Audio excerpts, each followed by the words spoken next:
අද ටෝක් විත් චතුර ආරාධිතය කවුද කියලා ඔබ කල්පනා කරනවා ඇති. ඒක මෙහෙම කියන්න පුළුවන්. මොකද වෙන වැඩසටහන් වලට එන ආරාධිතයෝ ගැන මෙහෙම බලාගෙන ඉන්නේ නැහැ අද කවුරු වෙයිද කියලා. හැබැයි මේ වැඩසටහනට එන ආරාධිතයෝ ඇඟිලි ගනිමින් බලාගෙන ඉන්නවා ඊළඟ කෙනා කවුරු වෙයිද කියලා. අපි ගොඩක් වෙලාවට වර්ණත් එක්ක කටයුතු කරන්නේ. විශේෂයෙන්ම හැමේ පාට කියන එක වැදගත් සාධකයක් වෙනවා ලංකාව වගේ රටකට. මා නම් ඒක විශ්වාස කරන්නේ නැහැ. නමුත් තරමක් සුදු නම් ප්‍රියමනාප නම් වැඩි අවධානයක් තියෙනවා ඔහු හෝ අය කෙරෙහි. ඒ වගේම ඔහුගේ වෘත්තියත් එක්ක ඔහු කරන රස්සාවත් එක්ක අපි මිනිස්සු බෙදන්න වෙන් කරන්න පුරුදු වෙලා ඉන්නවා. ඒක සමාජයේ හැටි. ඉගෙනගත්ත පුද්ගලයෝ උපාධිධාරීන් විතරක් විශ්වවිද්‍යාල අධ්‍යාපනය ලැබපු අය විතරක් දේශපාලඥයෝ විතරක් මේ රටේ පොරවල් කියලා හිතන් ඉන්න වෙලාවක ඔබට හිතේවි අපි ගෙන්නන මේ චරිත ඊට වඩා පොරවල් කියලා. එහෙම පොරක් සමග අද කතාව. ඔහු මා දන්න භාෂාවෙන් දීවරයෙක් එහෙම නැත්නම් හොඳ මාළුකාරයෙක්. අයිබෝන් නිවුටන් අයියා. අයිබෝන් චතුර. මං හරිනේ නේ. මම හිතන්නේ ඔබ කියපු වචනය තවදුරටත් ඉදිරියට ගෙනියන්න ඕනේ. අර සමාජයේ ඔබ කිව්වනේ වෘත්තීන් විදියට මිනිස්සු හඳුනනවා කියලා. ඔය කිරිකාරයා, පාන්කාරයා, මාළුකාරයා, පත්තරකාරයා. මගේ වෘත්තීය මට්ටමේදී සමාජය මට කතා කරන්නේ මාදල්කාරයෙක්. එහෙම නිවැරදි වුණොත් හොඳයි. හොඳයි. තොප්පිය ගැලවුවොත් මූණට ආලෝකය වැටුණොත් තව වැඩේ ලේසි වෙනවා. හොඳයි. සාමාන්‍යයෙන් ඉතින් තොප්පිය දාන්න වෙනවනේ. අනිවාර්යයෙන්ම දීවරයාගේ මං හිතන්නේ ඒක සංකේතාත්මක ලකුණක් නේ තොප්පිය. රස්සාවේ හැටි පුරුද්දනේ. රස්සාවේ හැටි පුරුද්ද. එතකොට දීවරයා කිව්වම එතකොට මම ඔබව හඳුන්වන්නේ කොහොමද? ඔබ යලිත් මම මෙහෙම අහනවා. දැන් මාදල් කර්මාන්තකරුවා, ක්‍රිටිපන්න, සුළුපන්න, ඒ වගේම බහුදින දීවර යාත්‍රාවේ දින කෙනා, එක් දින දීවර යාත්‍රා මේ හැමෝටම අපි කියන්නේ දීවරයා කියලා. ඔබ එයින් මම අවුරුදු 17ක් පමණ කාලයක් සුළුපන්න. එහෙම නැත්නම් ඩිංගි බෝට්ටු ආශ්‍රිතව දීවර කර්මාන්තය කළ කෙනෙක්. ඉන් පසු අවුරුදු 20ක් මාදල් කර්මාන්තයේ නියුතු මාදල් දීවර. ඒතර මාදල් මාළුකාරයෙක්. මාදල්කාරයෙක්. તો ඔබේ ප්‍රදේශය මගේ ප්‍රදේශය කල්පිටිය අර්ධද්වීපය. මම හිතන්නේ ඔබත් එහි සංචාරය කරලා තියෙනවා මීට පෙර. පල්ලියවත්ත දූපත. ඔබ කියපු හින්දා මට කියන්න වෙනවා. මම සංචාරකයෙක්. ඇත්තටම මගේ ට්‍රැවල් විත් චතුර වැඩසටහන ජනප්‍රියයි. ඊට පෙර ඉඳලා මම සංචාරකයෙක්. ගොඩ කාලයකට ඉස්සෙල්ලා නොදන්න කතාව. නිවුටන් අයියා මට හම්බෙන්නේ අවුරුදු 2007 විතර. එදා සිට අපි හොඳ යාළුවෝ මිතුරු මගේ දීවර මිතුරා. ඔබ හරි. නේ? ඔව් ඇත්තට. එදා සිට හොඳ සම්බන්ධතාවයක් තිබුණා.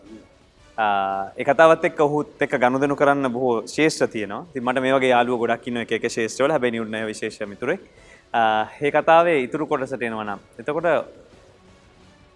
පල්ලියවත්ත, බත්තලංගුණ්ඩුව, ඉප්පන්තිව් එවනේ මාන්තිව්. ඔව් ඔබ හරි. ඔබ දූපත් සමූහය කිව්වොත් මේ හරහා දී වෙන කතාව. ඔව්. ඔබේ අපි කල්පිටිය අර්ධද්වීපය ගත්තොත් දූපත් 14කින් සමන්විතයි.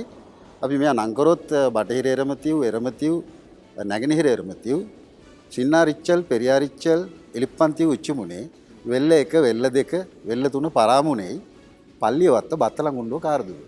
දීවරයා කිව්වම සමාජයේ හිතන්නේ කොහොමද ඔබ හිතන විදිහට? මම හිතනවා සමාජයේ පොදු ආකල්පය දීවරයා කියන්නේ පොඩ්ඩක් අධ්‍යාපන මට්ටමින් අඩු. සමාජ ස්තරය ගැන මනා ලෙස අවබෝධයක් නොමැති පොඩ්ඩක් අඩු තත්ත්වයක සමාජ පැලැන්තියක් කියලා තමයි මම හිතන්නේ රටේ තියෙන පොදු මතය. මම අහලා තියෙන එක. මම ඒකට එකහෙලාම විරුද්ධ වෙන්නෙත් නැහැ. මොකද දීවරයාගේ පැත්තෙන් ගත්තොත් මමත් ඇතුළු සිදුවෙන යන්න අඩුපාඩු තියෙනවා. ඒකට ප්‍රධාන හේතුව ගත්තොත් ඔබ දන්නවා චතුර දීවර වෘත්තිය ඊටාම උසස් වෘත්තියක් කවුරු කොයි විදිහට කල්පනා කළා. හේතුව කිසි කෙනෙකුට සර් කියන්න යටත් වෙන්න ඔලුව පාත් කරන්න අවශ්‍ය නැහැ. ආයතන ප්‍රතිපත්ති ක්‍රියාවට නම් වන්න අවශ්‍ය නැහැ. ආයතන ක්‍රියාවලියක නැහැ. ඔහුට අවශ්‍ය නම් අද මූදට ගිහිල්ලා සමන්ට අවශ්‍ය මත් සම්පත නෙලාගෙන ඉන්න පුළුවන්. අනවශ්‍ය නම් ගෙදර නිකන් ඉන්න පුළුවන්. හොඳම කාරණා. ඔහුගේ ආදායම විගණනයට ලක් කළ නොහැකි. අද දින මගේ අත්දැකීම මාසයක් මාදාර රැකියාවෙන් මාළු නැතුව හිටපු මම එක දවසකදී ලක්ෂ 12ක මාළු ගොඩ දාලා තියෙන එක දැල් පාඩුවකදී. ඒ කියන්නේ එකපාරක් වටකර දැලකදී. දීවරයාගේ පන්න ක්‍රම ප්‍රභේද ගණනාවකින් තිබුණට කොයි පන්න ක්‍රමයේදීත් මේ මෙසේ සිදුවිය හැකියි. නමුත් ඔහුගේ ආදායම් මට්ටමට සරිලන විකල්ප වියදම් කිරීමේ චක්‍රයක් හෝ වෙනත් සිතුවිල්ලක් ඔහු තුල නැහැ. ඒක අපේ අඩුපාඩුවක්. මේකේ ප්‍රධාන දෝෂය මේ ස්වාධීන ලස්සන රැකියාවට තමන්ගේ දරුවා යොමු කරන විට ඔහුට නිසි අධ්‍යාපන මට්ටමක් නොදී යොමු කිරීම. මම විශ්වාස කරනවා අඩුම තරමේ දැන් අපේ දීවර ජනතාවගේ මම මේ හැලුවට ලක් කරනවා නෙමෙයි මම සත්‍ය කතා කළ යුතුයි. මේ වර්තමාන තත්ත්වේ නම් ගොඩාක් දුරට හොඳ වෙමින් යනවා මේ මා කියන තත්ත්වයට දැන් වර්තමානයේ ගත්තොත්. හැබැයි චතුර මේ සමහර දීවර දරුවන් අපි පිරිමි දරුවෝ ගත්තොත් අපේ කතෝලික භක්තිකයින් අපි රෝමානු කතෝලික භක්තිකයින් අපේ ආගම ධර්මයේ එන සත්වසාද ලැබීම මේක කෙරෙන්නේ පහේ පන්තියේ. මේක ලැබුවට පස්සේ තාංගේ පුතාව බෝට්ටුවට ගන්නවා. අධ්‍යාපනයේ නතර වෙනවා. ඔහුට සිද්ධ වෙනවා උපැන්න සාතිකය ගන්න කියලා අපි හිතමුකෝ කොපියක් ගන්න කච්චීරයට ගියා කියලා. තෙවන්නේ මදිහත් කරගන්න අර ෆෝම් එක පුරව ගන්න. ගානක් ගෙවන්න. ඒ කියන්නේ අධ්‍යාපන මට්ටම අඩුයි තීවරයි. අඩුයි. අඩුයි කියන්නේ හැමෝගෙම නෙවෙයි. මම කියන්නේ බහුතරයක් මේ වැරද්ද කරනවා. දැන් මේ නිසා මේ අර ආකල්ප දෙයක් තියෙනවා. දීවරෝ සමහර විට අධ්‍යාපන මට්ටමෙන් අඩු ටිකක් පහත් පැලැන්තියක අය කියලා. ඒක එහෙම වෙන්නේ නැහැ චතුර. ඒ කියන්නේ උගත් පරපුරකුත් අපි අතර ඉන්නවා. මේ මම ඔබට පෙන්වා දුන්නේ දීවරයන් විසින් අපි අතින් කරන වැරද්ද. දැන් ඔබේ අධ්‍යාපන මට්ටම කොයි වගේ ප්‍රමාණයකද තිබෙන්නේ? මා උසස් පෙළ දක්වා ඉගෙන ගත්ත කෙනෙක්. හැබැයි මම ඉගෙන ගත්තේ වෙනත්ම විෂය ධාරාවක්, කෘෂි විද්‍යා විෂය ධාරාව.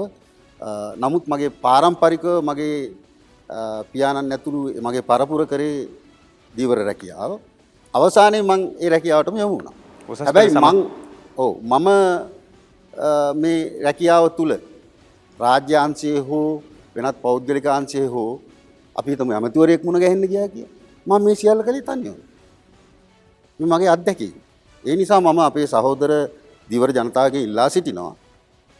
ඔබගේ දියණිය හෝ පුතා අඩුම තරමේ ඔබට නොහැකියාවක් නැත්නම් උසස් අධ්‍යාපනය දෙන්න අපොස සාමාන්‍ය පෙළ දක්වාවත් උගන්වන්න. මොකද එතකොට පිටස්තර තෙවැනි පාර්ශවයකින් ඇති වෙන තාඩන පීඩන වලින් ඔවුන්ට ගැලවිය හැකියි. ඔබට මේ සමාජයේ ඉහළ දැන් සමාජයේ විවිධ වෘත්තීන් වලට ගත්තාම වෛද්‍යවරයෙක්, ඉංජිනේරුවෙක්, ගණකාධිකාරිවරයෙක් මෙම පෙළ ගැසීම් තියෙනවනේ. ඒතර මාළුකාරයෙක් දිහා බලන විදිය වෙනස්නේ. කවදාවත් මෙතන ගැටලුවක් ඇති වෙලා නැද්ද? සිතවිල්ලකින් හෝ මම අපරාධ මේ මාළුකාරයෙක් වුණේ කියලා, මාදල්කාරයෙක් වුණේ කියලා හිතලා නැද්ද? නැහැ චතුර. ඇත්තම හේතුව මා තෝරාගත් වෘත්තිය තුල අපි මොන වෘත්තියක් තෝරාගත්තත් ඒ වෘත්තියට සාධාරණ ඉටු කළ යුතු පළමු කාරණාව. දෙවැන්න ඒ වෘත්තිය තුල අපට සොයා යා හැකි මානයක්. අපේ බුද්ධිය මේවා සොයාගත යුතුයි. ඔබ හිතන්නකෝ මෙහෙම කතාවක් දැනට මම දන්න විදිහට මේ ලෝකයේ ඉහළම ධනපතියන් ගත්තොත් නම් 2-3ක් කියවෙනවා 10 දෙනා අතර. අපි හිතමුකෝ මාකෝන් කවුද ඉන්දියාවේ අම්බානි කියලා. එහෙම නැත්නම් බිල් ගේට් කියලා ඇමරිකාවේ. මේගොල්ලන් යම් දවසක මේ තත්ත්වෙන් පහළට ආපුවාම මේගොල්ලන්ගේ නම ඉතිහාසගත වෙන්නේ නැහැ. එතනින් ඉවර වෙනවා. හැබැයි මේ රේඩියෝ එක හොයාගත්ත මාකෝනි, එතකොට ටෙලිෆෝන් එක හොයාගත්ත ග්‍රැහම් බෙල්. මේ වගේ යම් යම් වෘත්තීන් තුල ඒගොල්ලෝ නිපුණතාවයක් දක්වලා ඒගොල්ලන්ගේ මේ ලෝකෙට යමක් දීලා තියෙනවා. ඒ නිසා මා මේ රස්සාවේදී තෘප්තිමත් වුණා. මමත් මේ රැකියාව තුළ නොයෙක් මානයන් සොයා ගියා. අපිට ඉදිරියේදී ගැන සාකච්ඡා කළ හැකි මේ මානයන් තුළ මා හැසිරුණා. මේ මානයන් එක්ක මා ඇත්තටම මේ රැකියාවේදී ලොකු ආත්ම තෘප්තියක් එක්ක වැඩ කළා. ඔබ එතකොට අපි හම්බෙන්නේ පල්ලියවත්තේදී. ඔව්. පල්ලියවත්තට මොකද වෙලා තියෙන්නේ දැන්? දැන් තාම තියෙනවද දූපත? පල්ලියවත්තේ තිබිච්ච හෙක්ටයාර් ප්‍රමාණයෙන් ඒ අපසරියෙන් අද තියෙන්නේ 3න් එකක් කියලා මට ඊටාම කනගාටුවෙන් කියන්න සිදු වෙනවා. ඒක සබහාදහමී රීතිය. ඇයගේ හැසිරීම් රටාවන් මිනිසුන්ට පාලනය කළ නොහැකි. ඇය විසින් එම දූපතේ අර්ධයක්ම Taman නතු කරගෙන අවසන්. මම හිතනවා තව අවුරුදු 7කින් අපේ සුද්ධ අන්තෝනි මුනිතුන්ගේ දේවස්ථානයේ අභියස බිම මේකට පාරිසරික සාධක තියෙනවා. ඊට නොගැඹුරු මට්ටමක පිහිටි නිසා ඒ බිම පමණක් ඉතුරු වේවි. හැබැයි මිනිසුන්ට එහි පදිංචිව සිටින්න බැරි වේවි. මගේ උපකල්පනය තවත් අවුරුදු 7යි පල්ලිවත්ත දූපතේ අවශ්‍යතාවය. දැන් මේ දූපතක ඔබ දීවරයෙක් ලෙස ඔබ මුහුද සම්බන්ධයෙන් හොඳට දන්නවා. වගේම මේ දූපතක් වැලිපරයක් මේ ගැන ඔබට හැඟීමක් තියෙනවද මේ මුහුද ගොඩබිම චතුර මම ජීවත් වුණේ මට දකුණු පසින් ශ්‍රී ලංකාව සතු ඉතාම විශාල කලපුතුීරය විශාලම මුවේවල් දෙකක් සහිතව මගේ වම් පසින් ඉන්දියානු මහා සාගරය මේ දෙන්නා වාදනය කළ තබ්ලාව වැයුවේ කැම්ටද තීතාල්ද ඒ වාදන ස්වරය මම දන්නේ නැහැ. හැබැයි මේ දෙන්න වාදනය කළ බවත් ඒ අනුව මා සිටි මේ කුඩා බිම් කඩ එහෙම නැත්නම් පල්ලියවත්ත දූපත යම්කිසි නර්තනයක් කළ බවත් මට දැනුණා. ඒ දැනුනේ මම මේ බිමේ නිදාගත්තේ. ඒ බිමේ කෑම කෑවේ. මා මේ සියලු කටයුතු කළේ ඒ බිමේ. එතකොට මේ gedara හරියටම මගේ බිරිඳව මට තේරෙනවා වගේ මේ ගත වෙච්ච අවුරුදු ගණනාව තුළ මේ බිමේ ඊටාම ලොකු අත්දැකීමක් මට ලැබුණා. මා ඒ හරහායි ඔබ එක්ක අද කතා කරන්නේ. මේ වැල්ල භූමිය මුහුද ගොඩ කිරීම මේ දේවල් කොහොමද පරිසරයට බලපාන්නේ දීවරයෙක් විදිහට ඔබට තේරෙන විදියට? මම ඇත්තටම මේ රැකියාව තුළ මාළු ඇල්ලීම පමණක් නෙවෙයි තවත් මම කලින් කිව්වා වගේ මානයන් සොයාගිය පුද්ගලයෙක්. ඒකට මම කලින් කිව්වා වගේ මම අර දීවරින්ගෙන් ඉල්ලුවේ යම්කිසි අධ්‍යාපනයක් දෙන්න කියලා. මොකද පුද්ගලයෙකුට පරිකල්පනයක් විඥානයක් තිබිය යුතුයි. ඒකට අධ්‍යාපනය ඊටාම ඍජු අවියක් වෙනවා. බුද්ධිමතුන් ඉන්න පුළුවන් අධ්‍යාපනයක් නොලබන හැබැයි අධ්‍යාපනය ඍජු අවියක් ඒකට. ඉතින් ඒක මට තිබිච්ච නිසා මම නොයෙක් මානයන් සොයා ගියා. චතුර මම හඳුනාගත්තා මුහුදෙහි මූල ධර්මයන් දෙකක්. පළමුවෙන්න වඩදිය හා බාදිය. ඔබට මේක තේරුම් කරලා දුන්නොත් වඩදිය කියන්නේ මුහුදේ දියම සිට ගොඩට ගලා එන වතුර. බාදිය කියන්නේ ගොඩ සිට මුහුද කරා ගලා යන වතුර. සඳේ බලපෑමත් මත සඳේ බලපෑම උදම් කල්පිතය. මේ තමයි ඇත්ත කතාව. එතකොට පැය 6කට වරක් මේ දේ සිදු වෙනවා. මේක චක්‍රයක්. එහෙම නැත්නම් ක්‍රියාදාමයක්. ඔබට පුළුවන් මේ අන්තර්ජාතික වශයෙන් මේක චක්‍රගත කරලා තියෙනවා විද්‍යාඥයන් විසින්. ඒ පොත ඉංග්‍රීසි භාෂාවෙන් මුද්‍රණය කරපු මල්වත්ත පාරේ තියෙන කොළඹ අපිට ගන්න පුළුවන්. අපි හිතමු 2019 ජනවාරි 1 වෙනිදා සිට 2019 දෙසැම්බර් 31 වෙනිදා දක්වා ලෝකයේ ප්‍රධාන වරායන් වලට බලපාන වඩදිය බාදිය මට්ටම්. ඒකට හේතු වශයෙන් දැක්විය හැකි චතුර අපි හිතමු කොළඹ වරායෙන් එපිට නැවක් නැංගුරන් ලනවා. ඒ වෙලාවේ නැවේ උස අපි උපකල්පනය කරමුකෝ මීටර් 60ක් කියලා. බාදිය නම් එහෙම නැත්නම් වතුර අඩු මට්ටමක තියෙනවා නම් මීටර් 50ක් නම් වරායේ වතුරේ උස කපිතාන්ට නැව ඇතුළට ගන්න බෑ. ඔහු අර ෂෙඩියුල් එක බලනවා වඩදිය ඉන්නේ කොයි වෙලාවටද. අන්න ඒකට තමයි ඒක දීලා තියෙන්නේ. හැබැයි දීවරින්ට මේක හරි ප්‍රයෝජනවත් දෙයක්. මාකල පරීක්ෂණවල ප්‍රතිඵල විදිහට මගේ අත්හදා බැලුවා. චතුර මම 100% න්‍යායධාරියෙක් නෙවෙයි. න්‍යාය ගැන මගේ දැනුම 50% තියන්න පුළුවන්. හැබැයි මම ප්‍රායෝගික තලයේ මිනිහෙක්, පරිසරයේ මිනිහෙක්. මම ප්‍රායෝගික තලයේ අත්දැකීම් මත න්‍යාය පරීක්ෂා කරා. එතකොට මේ දෙකම තුලනය කරගන්න, සමතුලිත කරගන්න මට හැකි වුණා. මේ වඩදිය බාදිය නිසා ඇතිවෙන ප්‍රධාන තත්ත්වයන් දෙකක් තියෙනවා. එකක් තමයි ඈත ඉඳලා දියඹට එන වතුර ප්‍රමාණය හරහා වතුර වැඩිවීමක් සිද්ධ වෙන්නේ. මේ ප්‍රමාණය හරහා මුහුදු පතුලේ සිදුවෙන ඔක්සිජන් සංචරණයේ විශාල පිපිදීමක් සිද්ධ වෙනවා. ඒ කියන්නේ වැඩිපුර මුහුදු පතුලේ වතුර තුල සිදුවෙන ඔක්සිජන් නිෂ්පාදනය වැඩිපුර සිදු වෙන්නේ වඩදියට. වතුර වැඩි වෙනකොට මොකද පරිමාව වැඩි නිසා. දෙවැන්න හැම ජලජ ජීවියෙකුටම අවශ්‍ය උෂ්ණත්වමානය. දැන් ඔබ වැඩසටහන මුලදී වර්ණයක් ගැන කතා කරා. ඇත්ත. මම අවුරුදු ගාණක් මේ ඉරු රශ්මියට පිච්චිලා හොඳට කළු වෙච්ච හොඳ දීවරේ. ඔබ වෙනත් වෘත්තියක ලියලෙන ඔබේ වෘත්තියට අදාළව ඔබේ පිටස්තර පෙනුම තබා ගත යුතු කෙනෙක්. අපි දෙන්නට මං හිතන්නේ උෂ්ණත්වය දැනෙන්නේ දෙවිදිහකට. මූදේ මාළුන්ගෙනුත් පරව කූරියට එක උෂ්ණත්වයකුත් සාලයට තව උෂ්ණත්වයකුත් මේ විදිහට වර්ග ප්‍රභේද අනුව උෂ්ණත්ව ප්‍රභේදයන් වෙනස්. මෙන්න මේ උෂ්ණත්ව සංකලනය සිද්ධ වෙන්නේ මේ වඩදිය ගැලීම හරහා. තුන්වැන්න ඔවුන්ට අවශ්‍ය අපි හිතමු පොඩි මාළුන්ට කියලා අවශ්‍ය කෑම පැලෑටි ශාක ද්‍රව්‍ය ඈත මූදේ පතුලේ වැවෙන මේ දියවැල් හරහා තමයි ගොඩට ගේන්නේ. එහෙමනම් වඩදිය බාදිය කියන මේ ක්‍රියාදාමය මුහුදේ නොමැතිනම් කිසි මාළු කූරියෙකුට නෙමෙයි කිසිම ජලජ ජීවියෙකුටවත් ජලජ පැලෑටියකටවත් මුහුදු පතුලේ ජීවත් වෙන්න අවස්ථාවක් නැහැ. ඔබට තේරෙන්නේ නැති වඩදිය බාදියේ තියෙන වටිනාකම. ඔබ ඇයි ඔබේ ගෙදර තියෙන මාළු ටැංකිය වතුර මාරු කරන්නේ? ඔබ ඇයි ඒකට ඔක්සිජන් බටයක් දාලා තියෙන්නේ? ඒ ස්වභාවික රීතීන් ඔබ කෘතිමව තමයි අතන ලබා දෙන්නේ. මූදේ ඉන්න මාළුන්ට කවුරුත් ඔක්සිජන් දෙන්න යන්නේ නැහැනේ. හේතුව ඒ නිෂ්පාදනය අර වඩදිය බාදිය හරහා සිද්ධ වෙනවා. ඉතින් මෙතන නෙමෙයි වැදගත්ම දේ. ඇත්තටම මහාකල පරීක්ෂණ වල ප්‍රතිඵල හැටියට මාදල් කරුවෙකු විදිහට මම හොයාගත්තා ඉහතකී කාරණා තුන නිසා මූදේ ජීවත් වෙන සෑම ජලජ ජීවියෙක්ම අපි හිතමුකෝ මේ පොළොවට සමාන්තරව තමයි කකුලුවා ඉස්සා ඔබ අපි සංගු කියලා හඳුන්වනවා ඔබ කියන බෙල්ලෝ කියලා ඔබ දන්නවා ඇති ගුලිකාව එහෙම නැත්නම් අට්ටය මේ පොළොව ගැබ තුල ජීවත් වෙන සතුන් මොවුන් එළියට එන්නේ වඩදියට ඔවුන් බාදියට වතුර අඩු වෙනකොට නිද්‍රාශීලී. එහෙමනම් අපේ දීවර ජනතාව දැනුවත් කරනවා නම් මේ ජලජ ජීවීන් වැඩි රුචියක් දක්වන්නේ වඩදියට කියලා. එහෙම ක්‍රමවේදයක් තාම කවුරුත් සකසලා නැහැ. ඔවුන්ගේ මත්ස්‍ය අත්වැන්න මීට වැඩි ඉහළ යනවා. ඔවුන් වඩදිය බාදිය ගලන විත්‍ය දන්නවා. ඔවුන් ඒක හඳුනාගන්නේ ගොඩදි විතරයි. ඔවුන් දන්නේ නැහැ වඩදියට මාළු එහෙම නැත්නම් ජලජ ජීවීන් ඊටාම කැමැත්තක් දක්වන බවත් ඒ අවස්ථාවේ අපි දල වට කරගත්තොත් එහෙම නැත්නම් එලා ගත්තොත් අපේ අස්වැන්න වැඩි වෙන බව. මගේ මාදල් වසර ඒ ගණනාව තුල මගේ වෘත්තියෙන් පාඩු සිද්ධ කරගෙන නැහැ. ඔබේ අනිත් පරීක්ෂණය මොකක්ද?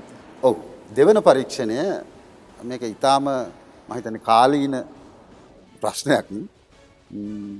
මූදු පතුල සැකසී තියෙන්නේ මූදු පතුලට අවශ්‍ය වෙන වැලි තලාවක. සමහර තැන්වල මට තියෙන්න පුළුවන්. මම විශ්වාස කරනවා මම දන්නවා මුහුදු පතුලෙන් ගන්නා වැලි අපි හිතමු මම යම්කිසි වැලි ප්‍රමාණයක් ගත්තයි කියලා. ඒ වැලි ප්‍රමාණය මුහුද තව කොයින් හරි ගෙනල්ලා අනිවාර්යයෙන්ම පුරවනවා. එයාගේ වැලි තට්ටුව මතට අපි වෙනත් වැලි තට්ටුවක් ගෙනත් දැම්මත් එයා ඒක කොයි හරි ගෙනියනවා. මේ දෙවන මූලධර්මය. අපි කතා කළොත් මේ දැන් මේ කොළඹ නගරයේ වරාය නගරය පෝට් සිටි කියලා හඳුන්වන්නේ. මේක හොඳ ආර්ථික මර්මස්ථානයක් නිර්මාණයක්. ඒක විවාදයක් නැහැ. මම මේකට විවාද කරන්න යන්නේ නැහැ.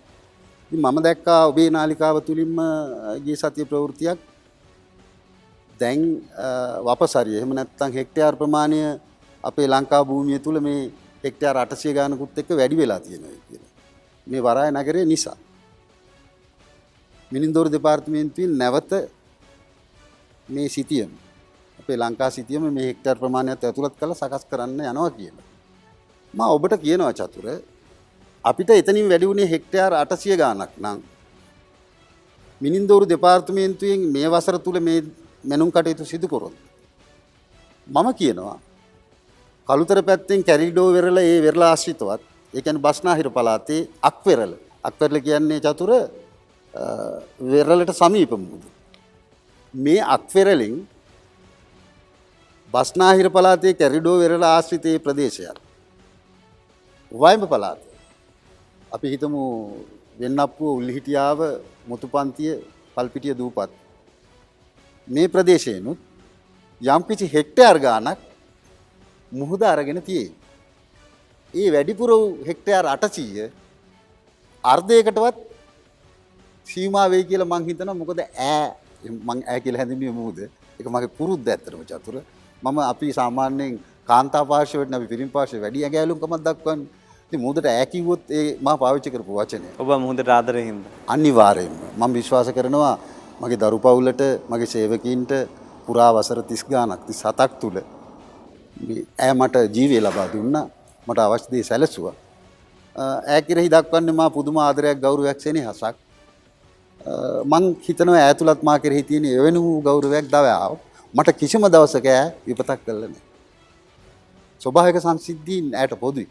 ඒව ගැන අපි හිතන්න ඕනේ නෑ. මා කලින් කියපු උත්තරේ චතුර හෙක්ටයාර් 800ක් එතනින් වරායනගරේ හරහා අපිට ලැබුණා නම් අඩුමද ගානේ මේ වෙනකොට හෙක්ටයාර් 400ක්වත් රටේ අක්පෙරළෙන් අරගෙන ඇති. ඒක ඔබටත් මටත් බලා ගන්න පුළුවන්. අර මැනුම් වාර්තාව නැත්තම් නව සිතියම එලි දැක්වූ දාට මේක සත්‍යයක් වෙලා තිබුණොත් මම මතක් කරන්නේ. ඒ කියන්නේ ඇගෙන් ගත්තොත් ඒක ආපහු ගන්නවා කොහෙන් හරි Tamanට ආවේනික වැලිතරේ ස්තරේ සකසා ගන්න. ඔය දීවරේක් කියන කතාව ඇත්තටම ඔවුන්ට දැනන විදිහට මේ ගොඩ කිරීම මේ සියල්ල පිළිබඳව ඔබ සඳහන් කරා ඔබේ සේවකයෝ කියලා. ඒ කියන්නේ ඔබත් එක්ක කොතරම් පිරිසක් සේවයේ යෙදුනද? මගේ මාදල් රැකියාව තුල මාත් සමග 30කට ඇතුලේ පිරිසක්. ඒ කියන්නේ සමහරට 25ක් 28ක් 30ක් වගේ පිරිසක් තිස්සේම සේවය කරා. මේ ඔවුන් සමාජයේ විවිධ ස්තරවල හිටපු මිනිස්සුන් හුඟ දෙනෙක් පිළි නොගත්ත මේ රටට සමාජයට සමහර විට අහිතකර මිනිස්සුන් පවා මංගාව හිටියා. විශේෂයෙන්ම ශ්‍රී ලංකාවේ ප්‍රධාන ජාතීන් තුන වන ද්‍රවිඩ සහෝදරීන්, මුස්ලිම් සහෝදරීන්, සිංහල සහෝදරීන්. මේක එකමුතුවක් මා එක හිටි. මේ එකමුතුවට මගේ රැකියාව තුල තියෙන්න ඕනේ ඒ සමාජ තත්ත්වය කිව්වොත් කුඩ්ඩෝ, ඇඩ්ඩෝ, කඩ්ඩෝ, බඩ්ඩෝ ඔක්කොම හිටියා. හැබැයි මේගොල්ලෝ මිනිසුන් චතුර. අපි මනුෂ්‍යත්වය වුන්ට දුන්නොත් ඔවුන්ගෙන් මිනිස් බව අපහු ගත හැකියි. මේගොල්ලෝ අර කුඩ්ඩෝ, ඇඩ්ඩෝ, බඩ්ඩෝ වෙලා තිබුණෙම මිනිස්කම Tamanට අහිමි වියම සමාජයේ. ඉතින් මම මේ 30 දෙනා මගේ රැකියාවේ සේවකයෝ විදියට යොදාගෙන ඔවුන්ගේ පෞරුෂය වර්ධනය කරන්නත්, ඔවුන් සමාජගත කරන්නත් යම් කිසි මෙහෙවරක් කරා. මේ වගේ පිරිසක් පාලනය කරනකොට මොකක්ද ඔබේ මැනේජ්මන්ට් ස්ටයිල් එක? අනිත් හැම ආයතනයකම සේවකයන් යවන්නේ ඉදිරියටනේ. ඔව්. මගේ යන්නේ පස්සට. අයියේ. මාදලක් අදින්නේ පස්සටනේ. ඒකට කියනවා අපි ඒක ඕගලන්ට තියෙන සුසුකම රිවර්ස් ගියර් එක හරියට වැටෙන එක කියලා. එහෙනම් 30ේම අඩිය තියන්නේ පස්සට. ඒක මාර කතාවක්. මම හිතන්නේ කොළඹ ඉඳගෙන ප්‍රධාන නගරවල ඉන්න ව්‍යාපාරික නායකයින්ට. මොකද ඔහු ව්‍යාපාරය කරද්දී ඔහු පස්සට ගිය එක තමයි කළේ. ඒ හින්දා මේ ව්‍යාපාරය හොඳට පවත්වා ගන්න පුළුවන් වුණා. මේ වගේම තමයි අපි මා දැල සම්බන්ධයෙන් කතා කරනවා. මේ දැල් පන්නේ ඔබ විශේෂ දලක් නේ අදින්නේ අනිත් අයන්ට වඩා. අනිවාර්යයෙන්. මොකද්ද මේ දැල? චතුර මාදල නිර්මාණය කරලා තියෙන්නේ සබහාදාමේ නීති රීතීන්ට සපුරා එකඟව. දිරායන සුළු කොහු ලණුවකින් තමයි මේ දැලේ වැඩි කොටසක් වියලා තියෙන්නේ. සුළු කොටසක්. එහෙම නැත්නම් සාත්තුව කියලා හඳුන්වන කොටස තමයි නොදිරෙන නයිලොන් වැනි වර්ගයකින් තනන්නේ. මේකේ ප්‍රධාන ක්‍රමවේදය මාළු රැවටීම. වෙනත් පන්න ක්‍රමවල තියෙන්නේ මාළු බිලිබා ගැනීම. එහෙම නැත්නම් මාළුන් දැලකට හසු කර ගැනීම. මේ පන්න ක්‍රමේදී සම්පූර්ණම සිදු වෙන්නේ මාළුන් රවට්ටන එක. මම ඔබට මේක පැහැදිලි කරන්නම්. අපි මාදලක් කියලාන්නේ එළන පැත්තට කියනවා අවරමන්ද කියලා. ඊට පස්සේ අපි මූදෙහි අවසන් කොටස එහෙම නැත්නම් මැද කොටස සාත්තු මූදට හෙලලා ගොඩට ගේන මන්දට කියනවා ඇණිය මන්ද කියලා. ඒක මදු දෙකයි. මේ දෙකම වියලා තියෙන්නේ මූදු පතුලට සාපේක්ෂව බහින ක්‍රමයට. ඒ කියන්නේ මූදේ ගැඹුරට සාපේක්ෂව එක්තරා ක්‍රමයකට රිද්මයකට. මේකේ හැඩ අපි නිකන් කට විහාරයෙන් පාවිච්චි කරනවා එක ඇහැක හැඩේ අලුව කෑල්ලේ හැඩේ කියලා. මේක තනලා තියෙන්නේ සුවිශේෂී ක්‍රමයකට. මූදේ මැද හෙළන සාත්තුවට සම්බන්ධ කරලා තියෙන මේ ලණු වලින් ගොතන ලද දැල් මදු දෙක වියලා තියෙන්නේ මූදේ ගැඹුරට සාපේක්ෂව කියලා මම කිව්වනේ. එතකොට කොහොමද මේ අඩ කොටස ගත්තේ? මූදේ ගැඹුරට සාපේක්ෂව. ඔබ දන්නවා මුහුද සාමාන්‍යයෙන් ගොඩ සිට ගැඹුරට බැස්ම. මේ බැස්මට සාපේක්ෂව කොහොමද මේ දැල වියන්නේ? උදාහරණයකට කිව්වොත් අර සාත්තුවට සම්බන්ධ වෙන පළවෙනි කොටස අපි හඳුන්වනවා ඒ දැලේ තට්ටුව කියලා. ඒ තට්ටුව මුහුදේ ගැඹුරට සාපේක්ෂව පොඩි ඇස් වලින් ඇස් 120කින් පටන් ගැනීම කරනවා සම්බන්ධ කිරීම. ඕක පස්සට යනකොට ඇස් 10න් 10ට එක හැක් මාදල් භාෂාවේදී කියනවා හංගනවා එහෙම නැත්නම් මරනවා. ඒ කියන්නේ ඒ ඇහැ අඩු කරනවා. එතකොට ඔබ දන්න මෙන්න මේ විදිහට හිටින්නේ. 125කින් පුරන ලද අර තට්ටු කොටස අවසන් වෙන්නේ දැල්ලස් 85කින්. මේ 85ට නැවත සම්බන්ධ කරන්නේ දැල්ලස් 85කින් පුරව කොටස. එතකොට මේ මූදේ ගැඹුරට සාපේක්ෂව අර දැල මේ විදිහට හිටිනවා. ගියොත් ඇතුළට එන්න ලේසි නෑ. එන්න ලේසි නැත්තේ වෙනත් කාරණාවක් නිසා. මේ දැල දෙපැත්තකින් වට කරනවනේ. එතකොට මේ මිනිසුන් ඇත්තටම මගේ සේවකින් මේක අදින්නේ මම දන්නේ නෑ මේක උඩ රටද පහත රටද කර්ණාටකද මොකද්ද කියලා. මේක නැටුමක්. මේක රිද්මයක්. මේ අපි කඹයක් අදිනවා වගේ මේක ඇදගෙන යන්න බෑ. පාද චලනයක් තිබෙනවා. මේ පාද චලනය හැමෝම පවත්වාගෙන යා යුතුයි. දෙපැත්තේ මදු දෙකේ. එහෙම නැත්තම් නිසි රිද්මේ එන්නේ නැහැ. මේ මූදේ ගැඹුරට සාපේක්ෂව මේ වියන ලද දැල මිනිසුන් විසින් මේ නැටුමකට එහෙම නැත්තම් නර්තනයකට මේ චලන රිද්මයකට ආදිනකොට මේ දැල්ල මිනිසුන්ගේ චලන ස්වරූපයට අනුව උස් පහත් වෙනවා චතුර. අපි හිතමුකෝ මේ කකුල මෙහෙම එකපාරක් ගහනකොට මේ දැල්ල ඇකිලෙනවා. කකුල උස්සනකොට ආපහු දැල්ල දිගෑරෙනවා. ඔබ දන්නවාද මාකල පරීක්ෂණ වල ප්‍රතිඵල මේවට මං හිතන්නේ විවේචන තියෙන්න පුළුවන්. මම කළ පරීක්ෂණ වල ප්‍රතිඵල විදිහට චතුර මාළු ස්වභාවයෙන්ම අපට වැඩිය දෘශ්‍යාබාධිතයි. කියන්නේ ඇස් පෙනීම අඩුයි. මම හොයලා බැලුවා ඒ ඇයි කියලා. බබා නටන්නේ නැහැ. ඇහි බැම සහ පියාට නැහැ. එහෙම නැත්නම් අර කාටත් තේරෙන විදිහට කිව්වොත් ફોකස් කරන්නේ නැහැ. මාළුවට. මාළුවට. ඇහැ ඇරිලාමයි තියෙන්නේ. දැන් ඔබටත් මටත් ඇස් දෙක මෙහෙම අරගෙන හිටියොත් පිල්ලන්න නොගා අඳුරු පටකයක් තමයි පෙනේ. නිකන් දැලක් බැඳා වගේ. ඒ හින්දා ඕන් අපිට වැඩි දෘශ්‍යාබාධිතයි. මේ මිනිසුන් පාද තියෙන රිද්මේට චලනය වෙන දැලේ චලනය මාළු කුරියාට හඳුනාගත නොහැකි. මාළු කුරියා හිතන්නේ මේක එක්ක අහුවිලාමයි තියෙන්නේ අපිට රින් ගන්න බෑ කියලා. නමුත් යම් මොහොතක රින්ගිය හැකි අවස්ථාවක් එනවා. දෙවන කාරණාව මේ චලන රටාවට අදින දැල්මදු දෙක මූදේ දල තරංග එක ගැටෙනවා. මම යට ගිහිල්ලා මේ ශබ්දය ශ්‍රවණය කරලා තියෙනවා. මට ඇහෙනවා ප්‍රේමරිස් කේමදාසයන්ගේ සන්ධවනියක වයලින් පාර. කී කියලා තමයි මට ඇහෙන්නේ. හැබැයි මම කිව්වනේ දෘශ්‍යාබාධිතයි කියලා අපිට වැඩි.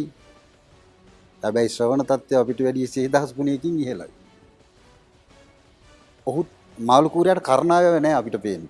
ඔබ දැකලා තියෙනවද මාළු කූරියගේ කර්ණාවය? මම දැකලත් නැහැ. හැබැයි මාළු කූරියාට සමහර මාළු කූරින්ට කර්මලෙන් ඇහෙනවා. සමහරුන්ට කොරපොති වලින් ඇහෙනවා. මාළුන්ට ඇහෙන්නේ එහෙමද? ඔව්. දැනෙනව වෙන්නදී නේ ඇහෙන්නේ නැතුව. ඇහෙනවා. හොඳටම ඇහෙනවා. හොඳ ශ්‍රවණ තත්ත්වයක් තියෙනවා. උදාහරණයක් මම ඔබට කියන්නම්කෝ. ඔබේ ගෙදර මාළු ටැංකිය ගිහින් ඔබ බලාගෙන ඉන්නකො මාළු ටැංකිය දිහා. කිසිම ප්‍රතිචාරයක් මේ මාළු කූරියා දක්වන්නේ නැහැ. ඔබ පොඩි සද්දයක් කළා බලන්න. මේ මාළු කූරියා ඔබට ප්‍රතික්‍රියා දක්වන්නේ නැද්ද? මේක හෙට ගෙදර ගියහම කළා බලන්න. මා හඳුනාගත්තද? ඇහෙනවා. කර්මලෙන් ඇහෙනවා කොරපොති වලින් ඇහෙනවා. එතකොට මට අර ඇහෙන ප්‍රේමසිරි කේමදාස සූරීන්ගේ වයලින් නාදේ මාළු කූරියට ඇහෙනවා ඇති විවෘත වේදිකාවක ලොකු සංදර්ශනයක් අර බබල් 7-8ක් හයි කරනවා වගේ. මෙන්න මේ රැවටීන් දෙකට තමයි මේ මාළු කූරියා ලක් වෙන්නේ. ඔහු මාළු කූරියා මේ මන්දට එනකොට මේකේ අර නාදේ එනවා. මොකද තියුණු කර්ණාවය ඔහුට තියෙනවා. හොඳ සද්දයක් ඔහුට ඇහෙනවා. ඒ දැලේ තරංග හා මුහුදේ ජල තරංග ගැටිලා එන නාදේ. අනිත් මන්දට යනවා. මේ දෙකේම අර ශබ්දේ එනවා.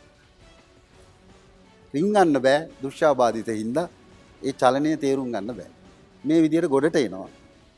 ගොඩට එනකොට තේරුම් ගන්නවා තමන් කොටු වෙලා ඉන්න බව. නමුත් රින්ගන්න ආපහු හැරිලා යනකොට ලොකු තෝරෙක් මෝරෙක් කට අරගෙන වගේ අර නූල් දැල් සාත්තු පිටිපස්සෙන් එනවා. ඒකේ පිටිපස්සේ මඩිය තියෙනවා. ඕන් රින්ගන්නේ මල්ලකට. දැන් මේ කතාව ඔක්කොමත් එක්ක ඔබ ප්‍රේමසිරි කේමදාසයන්ගේ සංගීත අහනකට සමාන කරන සාමාන්‍යයෙන් දීවරයෝ මේ ප්‍රේමසිරි කේමදාසයන්ගේ සංගීතය වගේ සම්භාව්‍ය සංගීතයට කැමැත්තක් රුචියක් දක්වයිද? දක්වනවද? මම මේ ඔබ එහෙම කියපු හින්දා. ඔබට මම යෝජනා කරනවා මේ දැනට ශ්‍රී ලංකාවේ ජනප්‍රියම සංගීත කණ්ඩායම් වැඩි හරියක් බිහි වෙලා තියෙන වෙරළ ආශ්‍රිතව. මම නම් වශයෙන් සඳහන් කරන්න යන්නේ නැහැ. ඔබ දන්නවා. ඔව්. එහෙමනම් ওই ප්‍රශ්නෙට උත්තරය එතන තියෙනවා. ඔවුන් බොහෝ දෙනා දීවර පරම්පරාවේ මේක එන්නේ ආගමත් එක්ක. ඔබ දන්නවා කතෝලික පල්ලියේ ගීතිකාව කන්තාරුව අපේ කතෝලික දීවර පවුල්වල ළමයින් පල්ලි යනවනේ හැම ඉරිදාම හරි පූජාවට යනවා. ඒ පූජාවේදී ඔවුන් තමන්ගේ අධ්‍යාපන කටයුතු කරන අතරම අර ගීතිකා කණ්ඩායම් වලට සහභාගී මම විශ්වාස කරනවා වෙරළ බඩ ජනතාව තරම් සංගීත දැනුමක් නානයක් රුචිකත්වයක් ඇති අය වෙනත් කොහෙවත් නැහැ. ඒකට තමයි ඔබේ ප්‍රශ්නෙට දෙන්න පුළුවන් උත්තරේ. ඒ හින්දා මම විශේෂයෙන්ම සංගීතයේ ආනන්දයෙන් පටන් අරගෙන ප්‍රඥාවෙන් කෙලවර යුතුයි කියලා මතේ ඉන්නේ. ඔබ ගීතයක් විග්‍රහයක් කළොත් ඔබට දැනෙන විදිහට ඔබ කැමති ගීතයක්. මම තෝරගන්නන් චතුර මුහුද මම ඈ කියලා නම් කරා. ඈ ගැන මට දැනුණ දේ. මේ ගීතේ ලියලා තියෙන මහාචාර්ය සුනිල් ආරියරත්නයන්. එතුමා මා ඉතා දැඩිසේ ආසක්ත පුද්ගලෙක්. මට ආසක්තයි. මම ආසක්තයි. කියන්නේ ඔහු ගැන මම මවිත වෙනවා ඔහුගේ ජනම ගැන. ඔහුගේ අදහස් ගැන. එතුමා විසින් ලියන ලද අපේ හෙළේ මහා ගායිකාව නන්දා මාලිනිය විසින් ගායන රුවල්ලිරී කියන නෞකාව. මේ සින්දුව පරිත්‍යාගශීලී ගීත මම ගොඩක් අහලා තියෙනවා චතුර. මේ ගීතේ මා අර්ථකථනය කරගත් පිළිවෙල මම ඔබට කියනවා. මම ඇත්තටම ඕනේ නැතම දීවරේකට කොහොමද මේව දැනෙන්න නැත්තේ කියලා සංගීතය මේ රසාඥතාවයේ වෙනස අපි සමාජය කැමති වෙයිනේ මේක දැනගන්න. අනිවාර්යයෙන්. මට දැනෙන්නේ මේකේ කියනවා රුවල්ලිරීගේ නෞකාවේ නියමුවානනි මාහා දෙදෙනාටම නැවත බේරියා නොහැක කියලා. මේකේ අදහස චතුර අපි හිතමුකෝ ජීවන ගමන කියලා මා සහ මගේ සහකාරිය බිරිඳ ජීවන ගමන පටන් ගන්නවා. මේ පටන් ගන්නේ අපි හිතමු ජීවන ගමන මේ අපි ඔරුවකින් යනවා. ඔරුව තමයි සම්බන්ධ කරලා තියෙන්නේ ජීවන ගමනට. අපි මහසයුරක් තරණය කරනවා. එහෙමනේ අපේ ජීවන ගමන් මග. ඒ තරණය කරගෙන යනකොට රුවල ඉරිලා යනවා. ඔරුවේ රුවල ඉරුණාම ගොරට යන්න විදියක් නැහැ ඇත්තටම. මුහුද මැද අතරමං වෙනවා. මම හිතනවා ඒක උපමා කරනවා මම අපි හිතමු යම්කිසි කරදරයක් සිද්ධ වෙනවා. මාත්මගේ බිරිඳත් යම්කිසි ජීවන ගමන යනකොට යම්කිසි කරදරයක් සිද්ධ වෙනවා. ඒකට මම ඒක උපමා කරනවා. එතකොට මේ දෙදෙනාගෙන් පිරිමි කෙනා ඒකේ කියනවා දෝතටගත් වැසිදිය පොමින් තිබහට වතුර නැහැ. වැස්ස වහිනකොට අත් දෙකට වතුර අරන් බිරිඳට පොවනවා.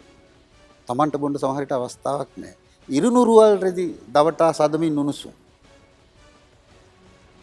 අර ඉරිච්ච රුවල් කෑලි රැට සීතල වෙනකොට ඔතලා බිරිඳගේ උණුසුම සදනවා. ඔහු සීතලේ. ඒක හරි පරිත්‍යාගශීලී සින්දුවක් නේ. එහෙම කරපු ඔයාව දැන් මන් රැක ගන්න ඕන. හේතුව මේ ඔරුවෙන් දෙදෙනෙකුට මේක තරණය කරන්න බෑ. එක්කෙනෙක් මේ ජීවන ගමනෙන් ඉවත් වෙන්න ඕන. ඒ ගීතේ ලියවෙන්නේ මුහුදට පිළිවෙන්නේ. මේ බිරිඳ කියනවා මෙච්චර කරලා මාව ආරක්ෂා කරපු ඔබව රැකීමේ අවස්ථාව මට ඇවිල්ලා තියෙනවා. මම දෙවරක් හිතන්නේ නැතුව මුහුදට බිලි වෙනවා. ඔබ ගොඩ ගිහිල්ලා ජීවිතේ ඉවරයි. මට හිතෙනවා මේ ජීවන ගමනේ යන ජෝඩුවක එහෙම නැත්තම් බිරිඳක් හා සැමියෙක්ගේ ජීවන කතාව. ඔබ රටේ දේශපාලනය ගැන හිතන්නේ කොහොමද? දීවරයෙක් විදියට. දේශපාලනය ඉතාම සංකීර්ණ සමයක් මේ ගෙවෙන්නේ මම දකින විදිහට. මම හිතනවා මේ හුඟ දෙනෙක් කතා කරන්නේ බලය බෙදා හැරීම ගැන. මේ බලය කාටද ඕනේ? මං හිතන්නේ ජාතීන් වශයෙන් වෙන්වෙන්ව හෝ දකුණේ හෝ උතුරේ කියලා වෙනස්කමකින් හෝ බලය අවශ්‍ය මහ ජනතාව සඳහායි. බලය ඉල්ලන්නේ දේශපාලකින්ගේ උමනාවට.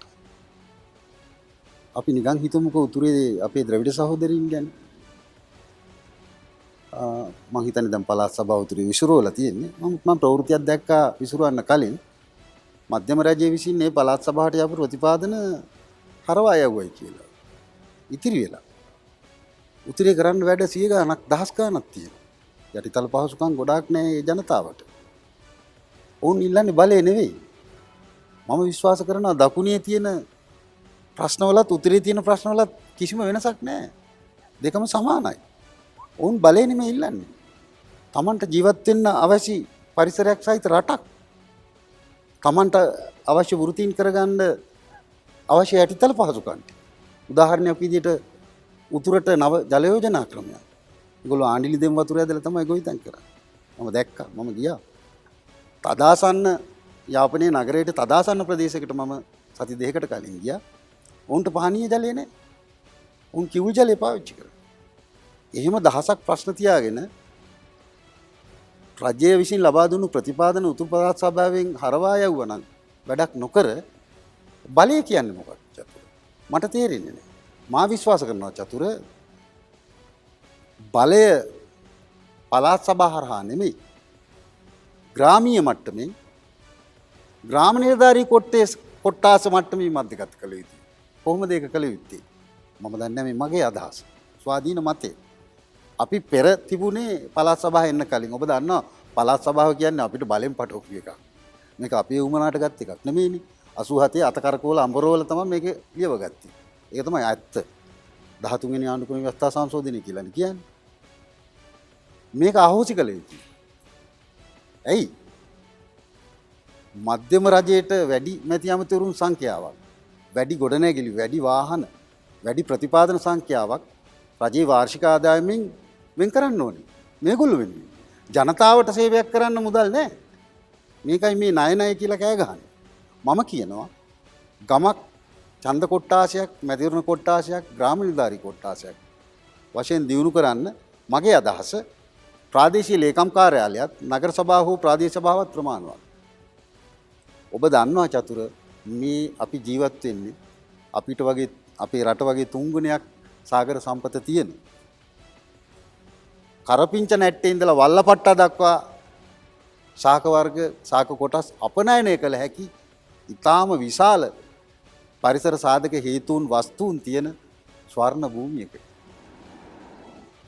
ඔන්න දීවරයාගේ කියවීම මේ දේශපාලනය සහ මේ පිළිබඳව දැන් අනිවාර්යයෙන්ම චතුර මට පොඩ්ඩක් ඉඩ දෙන්න. මම කියනවා විමධ්‍යගත කළ යුතුයි හැම ග්‍රාම නිලධාරී කොට්ටාශයකදීම තෝරාගත යුතුයි ප්‍රාදේශීය ලේකම් කාර්යාලය සහ ප්‍රාදේශීය නගර සභාව හෝ ප්‍රාදේශීය සභාව හරහා උගතුන් බුද්ධිමතුන් එහෙම නැත්නම් යම් දර්ශනයක් සහිත බුද්ධිමතුන් දෙදෙනෙක් යොදවා ඒ ආයතන දෙකේ ඒ ග්‍රාම නිලධාරී කොට්ටාශයේ තියෙන අපිට අපනයනය කළ හැකි හෝ රටට ප්‍රයෝජනය ගත හැකි. ඔබ දන්නවා කංජ සම්පත් වලින් 99යි මේ රට. හැබැයි මේ සියල්ල පරිසරයට හානි නොවන අයුරින් කළමනාකරණය යුතුයි. පළමුව පරිසරය වැදගත්. එහෙම නැත්නම් අපිට අපනයනය කළ හැකි වැවිලි භෝග. මේ සියල්ල කළ හැකි දීවරාංශي. ඔබ දන්නවාද ග්‍රීන් ෂෙල් එහෙම නැත්නම් බ්‍රවුන් ෂෙල් කියලා බෙල්ල වර්ගයක් නව ශ්‍රීලන්තෙන් ගෙන්නනවා අපි. මේ රටේ මා දන්නා හඳුනන මීගමු පිටිපන පදිංචි මම නමක් කියන්න. ජූට් නාමල් ප්‍රනාන්දු මහත්මයා උත්සාහයෙන් මේ බෙල්ලන් වගා කරන්න මීගමු කලපුවේ දැනුත් ඔහු ඒක කරනවා. නීත්‍යානුකූල අවසර පත්‍රයක් ඉල්ලා සිටිනවා. තාමත් ඒක දීලා නැහැ. හේතුව හේතුව රාජ්‍ය කළමනාකරණයේ කොහේ හරි වැරද්දක්. අපේ විදේශ විනිමය කොච්චර ඉතිරි වෙනවද? අප නවසීලන්තයෙන් ගෙන්නන දේ මේ රටේ නිෂ්පාදනය කළොත් අපිට හැකියාව තියෙනවා. අවශ්‍ය දැනුම ඔහු සතුව තියෙනවා. මේ මම එක්කෙනෙක් විතරයි කිව්වේ. මේ වාගේ විඥානයක් පරිකල්පනයක් පරිශන මට්ටමේ ඥානයක් තියෙන ගොඩක් මිනිසුන් දීවර ක්ෂේත්‍රය තුල සිටිනවා. ඒ විතරක් නෙමෙයි අපේ ගොඩබිම් ක්ෂේත්‍රය තුලත් තියෙනවා. මම කියනවා ග්‍රාම රාජ්‍ය සංකල්පය මුල් කරගෙන හැම ග්‍රාම නිලධාරී කොට්ටාශයකටම පොදුවේ අපිට අපනයනය හෝ දේශයට නිෂ්පාදනයට දළ දේශීය නිෂ්පාදනය එකතු කළ හැකි ද්‍රව්‍ය හඳුනාගෙන ඒවා ප්‍රවර්ධනය කළ යුතුයි, ඒවා නගා සිටිය යුතුයි. ඒ ගමේම ශ්‍රමිකයන්ට ඒවා යෙදීමට අවස්ථාව සැලසී යුතුයි. දීවරෙක් මේව කතා කරනකොට පොඩ අවුල්නේ.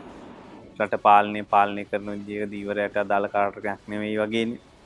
රටක කියවීම ගැන පුරවැසියෙක් විදිහට ඕනෑම පුද්ගලයෙකුට අයිතියක් තියෙනවා. ඔහු දීවරයෙක්ද ගොවියෙක්ද දේශපාලනඥයෙක්ද කියන එක මම විශ්වාස කරන්නේ නැහැ. ඕනෑම පුරවැසියෙකුට තමන්ගේ දැක්ම ඉදිරිපත් කරන්න පුළුවන්.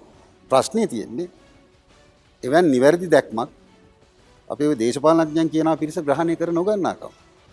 ප්‍රශ්නේ ඔතනයි තියෙන්නේ චතුර. මම කියන්නේ බලය අවශ්‍ය නැහැ. බලය අවශ්‍ය දේශපාලකින්ට පමණයි.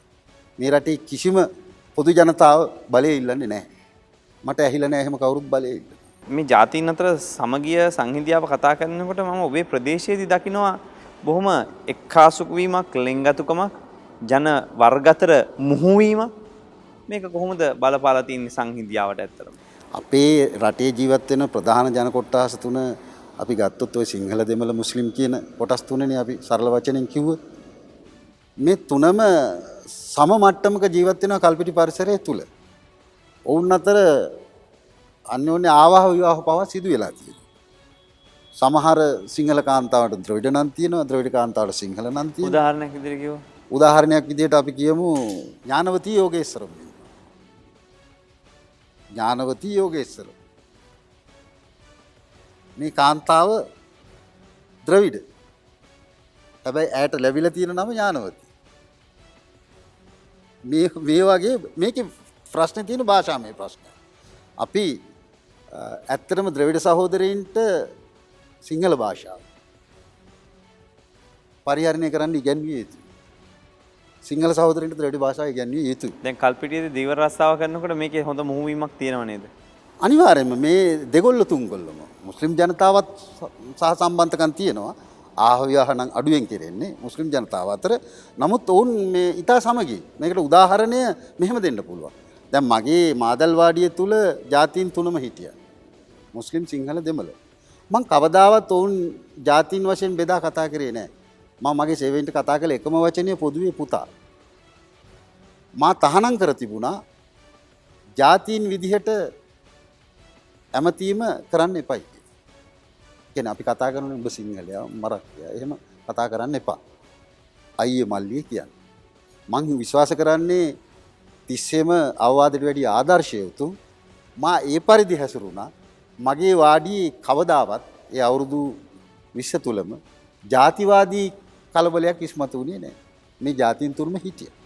අපි සමහර විට මගේ සිංහල සේවකින්ට මස් වෑංජන ඉරිද දවසට උරු මස් වෙනකොට ඒක වෙනම උයලා මම අපේ මුස්ලිම් සහෝදරීන්ට කුල් මස් වෑංජනයක් කියලා දුන්නා.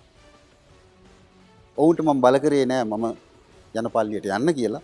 විශ්වාස කරන්න ආදර්ශයක උත්තරද උතුම් කියලා මම සමහර විට මූදට බහිනකොට දල වට කරන්න කලින් මූදේ වතුර ටිකක් අතට අරගෙන අපේ කතෝලික දහමේ විදිහට පිතා පුත්‍රයන් මා ළඟ හිටපු මුස්ලිම් සහෝදර සේවකයනුත් ද්‍රවිඩ සහෝදර සේවකයනුත් සමහර විට හින්දු වෙන්න පුළුවන්.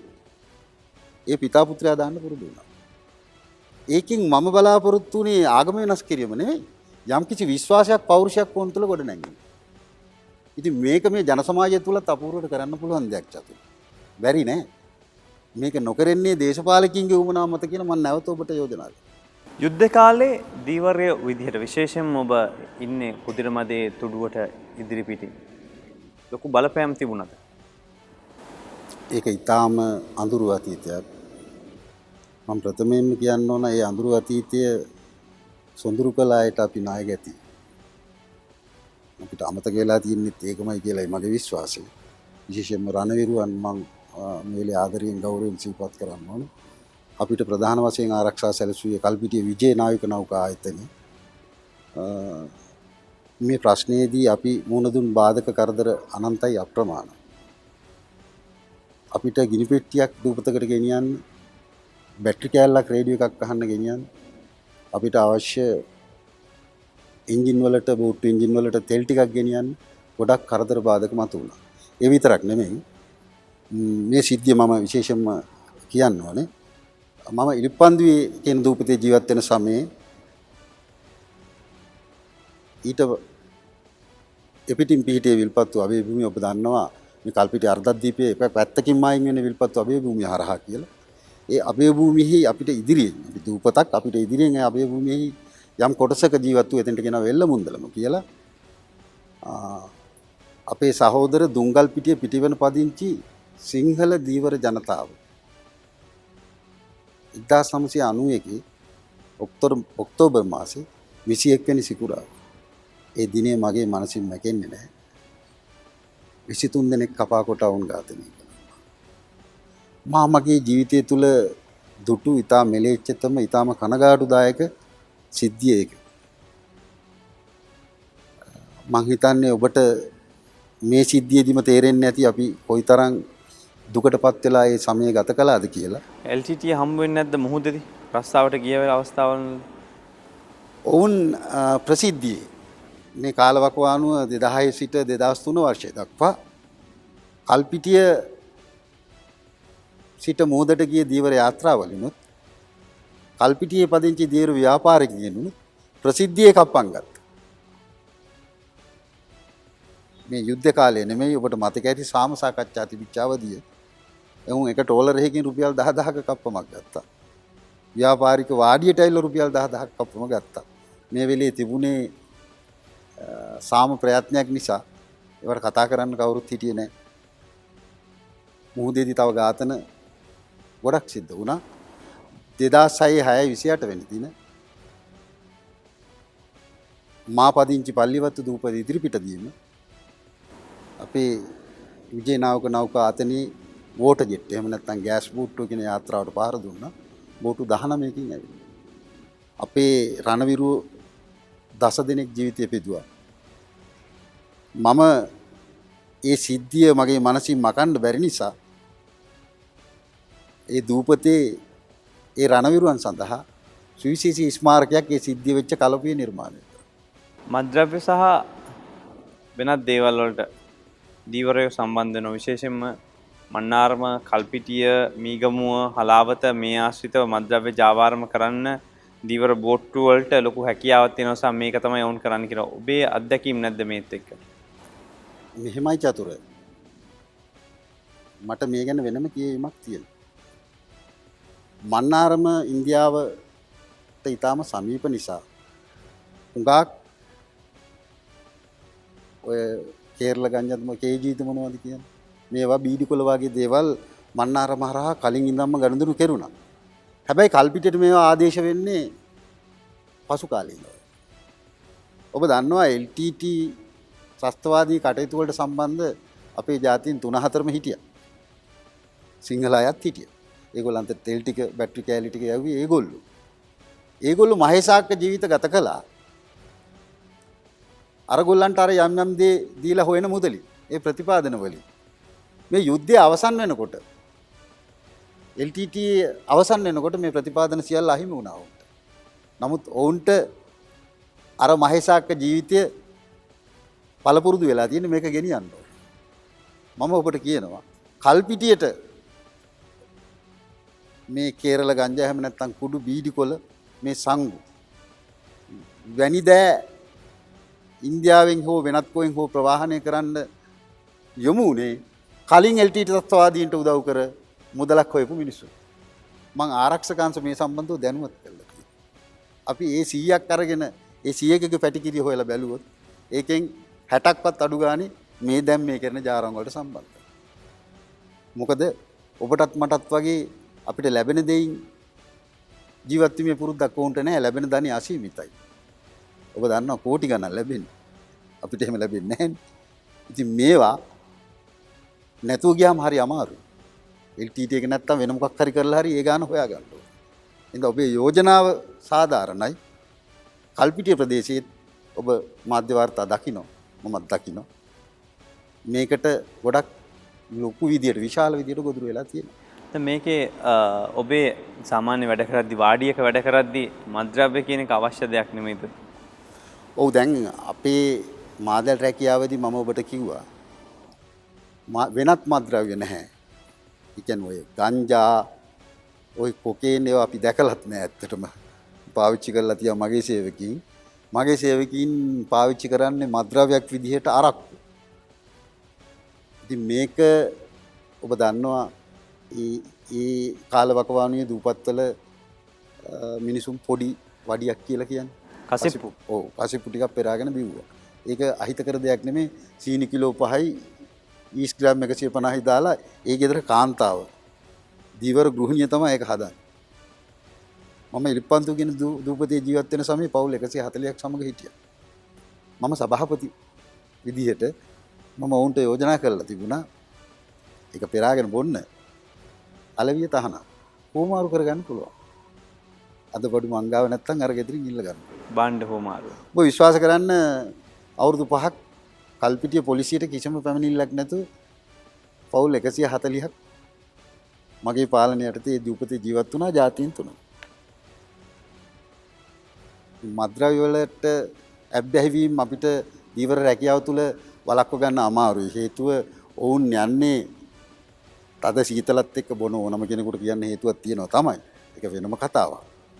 ඔවුන් තන්නේ තද සීතලත් එක්ක ජීවිත පරදුවට තියලා රළු දියෙම්බි. ඉතින් සමහර විට ඒ ගිහින් අහපුවාම ඇඟේ පතේ විඩාව ඔබ දන්නවා රළට බෝට්ටුවක් වදිනකොට කොච්චර අමාරුද කියලා. වාරකම් මුහුදකදී. ඒ අමාරුව නැති කරගන්න ඔවුන් පොඩි අඩියක් ගහනවා තමයි. එහෙම නැත්නම් ඔවුන්ට සිද්ධ වෙනවා ඒක කල්පිටියෙන් ගෙන්න ගන්න. ඉතින් ඒක දැන් මේ මිල යටතේ කරන්න ලොකු අමාරු දෙයක් නේ. දීවරයට ප්‍රශ්න තියෙනවද? ඔව්. අපි මේ ගැන සාකච්ඡා කරනකොට චතුර අපිට අදියර 4ක් විතර යන්න වෙනවා. පළමුව අපි මා නියෝජනය කරන මාදල් දීවර ක්ෂේත්‍රය ගැන කතා කරොත් මාදල් දීවර ක්ෂේත්‍රයේ තවමත් මේ වර්තමානයේ පාවිච්චි වෙන්නේ 1984 සම්පාදනය කරන ලද මාදල් දීවර නියෝග. මේවා යාවත් කාලීන කරලා නැහැ. අද වෙනකොට මේවා ගැලපෙන්නේ නැහැ. ඒගොල්ලන්ගේ ඉල්ලීම් තුනක් තියෙනවා. පළමුවෙන් ශ්‍රමිකයන් හොයාගන්න අමාරුයි. ඒ නිසා ඒගොල්ලන් ඉල්ලනවා ට්‍රැක්ටර් එකට වින්චක යොදලා ඒකෙන් අදින්න. දැනට తాවකාලික බලපත් 183ක් පමණ දීලා තියෙනවා. ඒක ඒගොල්ලන්ගේ ඉල්ලීමක් සාධාරණ ඉල්ලීමක් ශ්‍රමිකයන් නැති නිසා. හැබැයි චතුර පෞද්ගලිකව මාදල්කාරයෙක් විදිහට මා මෙහෙට විරුද්ධයි. ඒකත් මම ඔබට කියන්න. ඇයි ඒ? මේක සබහා ධර්මයට පටහැනි. මාදල් රැකියාව සබහා ධර්මයේ අංගයක්. මේ ට්‍රැක්ටරය සබහා ධර්මයට පටහැනි යාන්ත්‍රීකරණය වෙලා. කොහොම හරි ඉතින් මාදලේ දෙපැත්තෙන් ඇදිලි කරලා මාළුට ගෙනනවා නම් එච්චරයිනේ. එහෙම වෙන්න බෑ වෙරළ කාදනේ. වෙරළට සිදුවෙන හානි. මේවා ගැන හිතන්න. දෙවැන්න ඔවුන්ගේ తాවකාලික වාඩි හෝ තනා ගන්නට තමන්ගේ දැල්පාඩුව තුල අවසර නොලැබීම. මිනිසුන්ට ඉන්න වාඩි ඕනනේ. තුන්වැන්න උතුරු නැගෙනහිර තියෙන අර්බුදයක්. 1983ට පෙර පාරම්පරික මාදල්කරුවන් දකුණේ සිංහල අය ඒ රැකියාවට උතුරේ අය යොමු වෙලා නැහැ, නැඹුරු වෙලා නැහැ. ඒ පිළිගත හැකි ඔප්පු සාක්ෂි සාධක ඒගොල්ලෝ ගාව අදක් තියෙනවා. මේ යුද්ධෙන් පස්සේ මෙහෙයුම් බලපත්‍රයක් කියලා දෙයක් ගන්න ඕනේ අපි මුහුදට. දීවර අමාත්‍යාංශය දීවර දෙපාර්තමේන්තුව හරහා ඒක දෙනවා.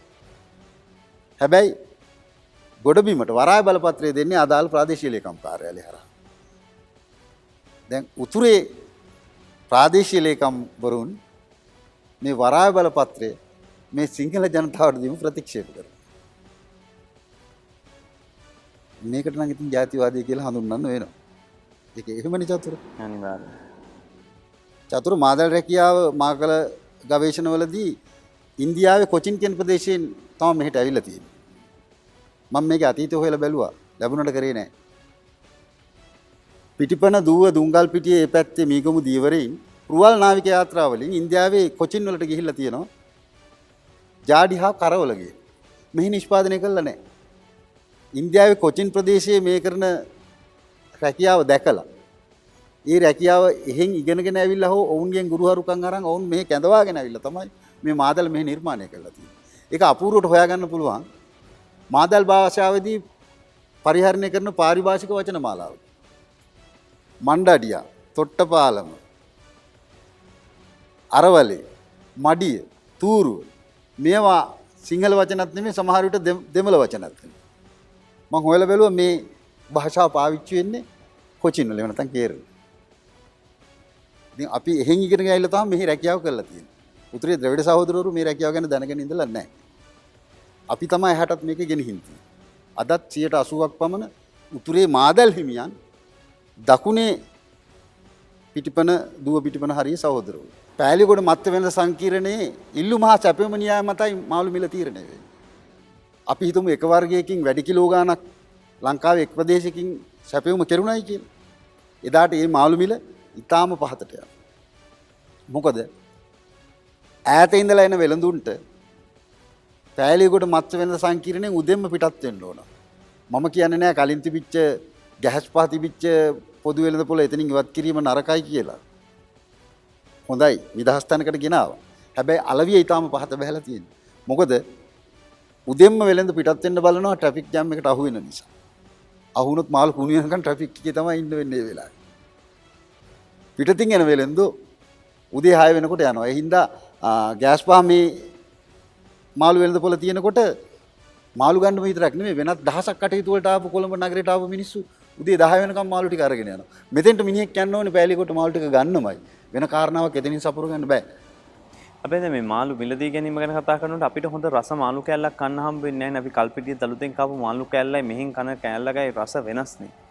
මේවා කල් තබා ගන්නකොට මේ මොනවද දාන්නේ ඇත්තටම? කල්පිටි ප්‍රදේශයේදී දැන් මාළු වර්ගකරණය කරනකොට චතුර ඒකත් කියන්න වෙනවා. මෙතනදී මට සිද්ධ වෙනවා දැන් ඇත්තටම කල්පිටි ප්‍රදේශය වගේ ප්‍රදේශයකදී මාළු අයිස් තමයි කරන්නේ. වෙන කිසි දෙයක් කරන්නේ නැහැ. හැබැයි අද රෑ බත්තලන් උණ්ඩි අල්ලන මාළු හෙට උදේ අයිස් වෙලා හෙට හවස නැවත අයිස් වෙලා අනිද්දා උදේ තමයි ඔබ අතටපත් වෙන්නේ. එතකොට දවස් එකමාරක් පරණයි. ඒක තමයි ඔබ කියන ප්‍රශ්නය. මේ මාදලයි සුළුපන්න අතරත් පොඩි ප්‍රශ්නයක් තියෙනවා. මාදල මං කව මල්ලකට මාළු කූරියා එන්නේ කියලා. ඒ මල්ලේදී මාළු කූරියා මිය යන්න පළවෙනි හේතුව වතුර හා ඔක්සිජන් නැතිකම. කිසිම සීරීමක්වත් ඒ මාළු කූරියාට සිද්ධ වෙන්නේ නැහැ. හැබැයි මූද මැද එළන ලද දැල්ල හැක මාළු කූරියා පැටලැවිලා මරණ බයෙන් සලිත වෙලා තමයි මාළු කූරියා මැරෙන්නේ. ඒ මැරෙන්නේත් පළවෙනි හේතුව දැල් ඇහෙත් තියෙන රසායනික සංයුතියක්. ඒ මාළු කූරියාගේ රුධිර සංසරණයට පණ ඇතිවෙන්නේ අහුවෙන්නේ. වහාම අර කෙමිකල් එක එහෙම නැත්නම් රසායන ද්‍රව්‍ය මුහු වෙනවා. මේක හොඳ උදාහරණයක්. ඔබට පෙන්වන්න පුළුවන් තෝරා කියන්නේ සිවුම් හමක් සහිත මාළු කූරිය. මාදලේ අහුවෙච්ච තෝරා මාළු කූරියා මාළු මාකට් එකේ එහෙම නැත්නම් පෑලිගොඩ වෙනස සංකීර්ණදී කිලෝ එක 1200ට යනවා නම් දැලක අහුවෙච්ච මාළු කූරියාගේ මිල 800යි කිලෝ එක. ඇයි හේතුව අර මාදලේ මඩියට ආපු මාළු කූරියා කිසිම තුවාලයක් රුධිර සංසරණයට බලපෑමක් නැතුව ගොඩ ඇවිල්ලා වතුරයි ඔක්සිජන් නැති නිසා මැරෙනවා. දැලේ අහුවෙන මාළු කූරියා මැරෙන්නේ රසායනික ද්‍රව්‍යයක් මුහු වීමෙන් හා අර දැලට හිරවීම. මේක හොඳට ඔප්පු කරලා පෙන්වන්න පුළුවන්. ඔබට අවස්ථාවක් ලැබුණොත් තෝරෙක් මාළු කඩේදී ගන්න දකින්න ඒ තෝරාගේ මාලයක් තියෙනවා අර දැලේ අහුවෙච්ච. මොකද ඌට සිවුම් හමක් තියෙන නිසා අර මාලේ වගේ දැල්පාර බෙල්ලේ වැටෙනවා. ඒක එක කාරණාවක් පිටතින් බලා ගන්න පුළුවන්. දෙවැන්න කපා බැලිය යුතුයි. කපා බැලුවොත් මාදලේ තෝරාගේ කට්ට ස්වභාවික සිවුම් සුදු පාටයි. ඉගේ කට්ට පාට ස්වභාවික පාට. හැබැයි දැලේ අහුවෙච්ච මාළු කූරියාගේ කට්ට නිල් පාටයි. මොකද මාළු කූරියාගේ රුධිර සංසරණය හරහා ක්ෂණයකින් අර රසායනය එකතු වෙනවා. දැලේ රසායනය. දැලේ රසායනය. මේ නිසා රුපියල් 400කින් පමණ වෙනස් ගුණාත්මක භාවයෙන් හා මිලෙන්. ඉතින් අපිට තේරෙන්නේ නැහැ නෝ මාළු වල එහෙම වෙනස්කම්. ඔව්. අනන්ත ඔබ රැවටෙනවා ඇති. මා හිතන්නේ දැන්වත් දැනුවත් වෙයි. අපිට මාළු කෑල්ල හොඳ මාළුවක් කන්න ප්‍රෝටීන් අවශ්‍යතාවය සපුර ගන්න පින නැහැ නේද? ජාතියක් විදිහට. මේකට ඔබතුමන්ලා දීවර රස්සාවේදී ෆෝමලින් දානවා කියනවා කල් තියාගන්න මේ වගේ දේවල් ඉඳලා යොදනවද? ඒ චෝදනාව පොදුවේ දීවර ජනතාව උදෙසා මම ප්‍රතික්ෂේප කරනවා. මෙහෙම දෙයක් සිදුවෙමින් තිබුණා. ඈත මුහුද යන බහුදින යාත්‍රා. ඔවුන්ට අවශ්‍ය කරන මාළු ටික සීත කබඩාවේ සීත කරලා ගත්තට පස්සේ ඒ ඉඩ ප්‍රමාණය මදි වෙන්න පුළුවන්.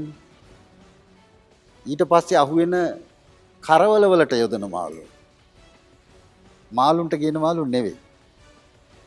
ෆෝමලින් සිරින්ජයක් තියාගෙන එන්නත් කරපු බව යම් වාර්තා වුණු සිද්ධීන් තියෙනවා. හැබැයි මම හිතන්නේ ඊටාම සුළු ප්‍රමාණයක් ඒක. එහෙම නැතුව මේ වසවිස වර්ග යොදලා මාළු එවන්නේ නැහැ පොදුවේ දීවර ජනතාව. එච්චර නරක කට්ටියක් නෙවෙයි. මේ සුනාමිය පිළිබඳ ඔබේ අත්දැකීම කොහොමද? ඔබත් සුනාමියත් විශේෂයෙන්ම දීවරයක් කියන්නේ අනිවාර්යෙන් සුනාමියත් එක්ක අත්දැකීම් බැඳෙන ඔබ වසර 17ක් විතර පල්ලියවත්තේම හිටියා කිව්වම. මොකද්ද මේකේ තියෙන අත්දැකීම? කෙටියෙන් කිව්වොත්. බය හිතුනේ නැද්ද? ඔව්. චතුර අපි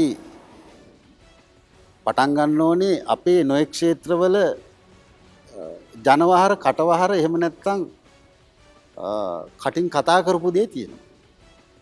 මගේ ක්ෂේත්‍රේ මා හඳුනා ගන්නවා යක්ෂාලය බුරුතු පිටින් ගොඩාවොත් තියත්තුවක් අත ළඟයි. මොකක්? යක්ෂාලය බුරුතු පිටින් ගොඩාවොත් තියත්තුවක් අත ළඟයි. මේකේ තේරුම මම විග්‍රහ කරොත් යක්ෂාලය කියන මාළු කූරියා. ඔබ දන්නවා කොරපොතු විශාල ප්‍රමාණයක් තියෙන එක්තරම් මිල අධික නොවන සුලභව ගත හැකි මාළු කූරිය. තමන්ගේ වර්ග සමූහයා ගොඩාක් එක්ක ගොඩබිම මූදට අක් පෙරලට පාත් වෙනවා නම් ගොඩාක් අන්වර්ථ වෙලාවකදී කියන්නේ එයාගේ ගොඩ පාත් වෙන සමහර කාලවකවානු තියෙනවා. එහෙම නැති වෙලාවකදී පිටිපස්සෙන් යත්තුවක් එහෙම නැත්නම් කාලගුණ විපර්යාසයක් අත ළඟයි කියලා. මා මූද සමග ගනුදෙනු කළ සම්පූර්ණ කාලය තුල මා මේ දේ අත්හදා බැලුවා. ඔබ විශ්වාස කරන්න සුනාමියට පෙරත් නීලම් කුණාටුවට පෙරත් මූදේ මා ඒ අවුරුදු 20 තුල මුහුණ දුන්නු සෑම කාලගුණ විපර්යාසයකට පෙරත් මේ සිදුවීම සිදු වුණා. මා හොයා බැලුවා දැන් අපේ කොච්චර කාලයකට ඉස්සෙල්ලාද මේක වෙන්නේ සාමාන්‍යයෙන්?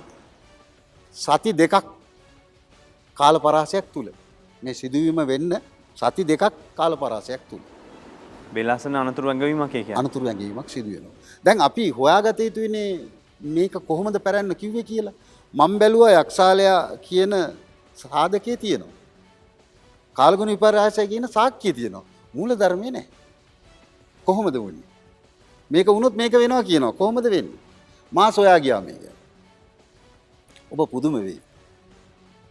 මේ රට තුල එහෙම නැත්නම් ලෝකයේ තුල මාළු කූරීන් 1000ක් ඉන්නවා නම් මාදල්කාරයෙක් විදියට මම දැකලා තියෙන එයින් 100නේ. ඇත්ත ඒකනේ. මම අර 1000ම දැකලා නැහැ. මා සොයාගත්තා. ඒ මා දැකපු මාළු කූරි 100 දෙනාගෙන් ඊටාම බරපතල විඥානයක් පරිකල්පනයක් හා sannivedanayak තියෙන. මේක හරි වැදගත්. බරපතල sannivedanayak තියෙන එකම මාළු කූරිය යක්ෂාලයක්. කොහොමද මම මේක ඔප්පු කරන්නේ? මම ඔප්පු කරන්න ඕනනේ.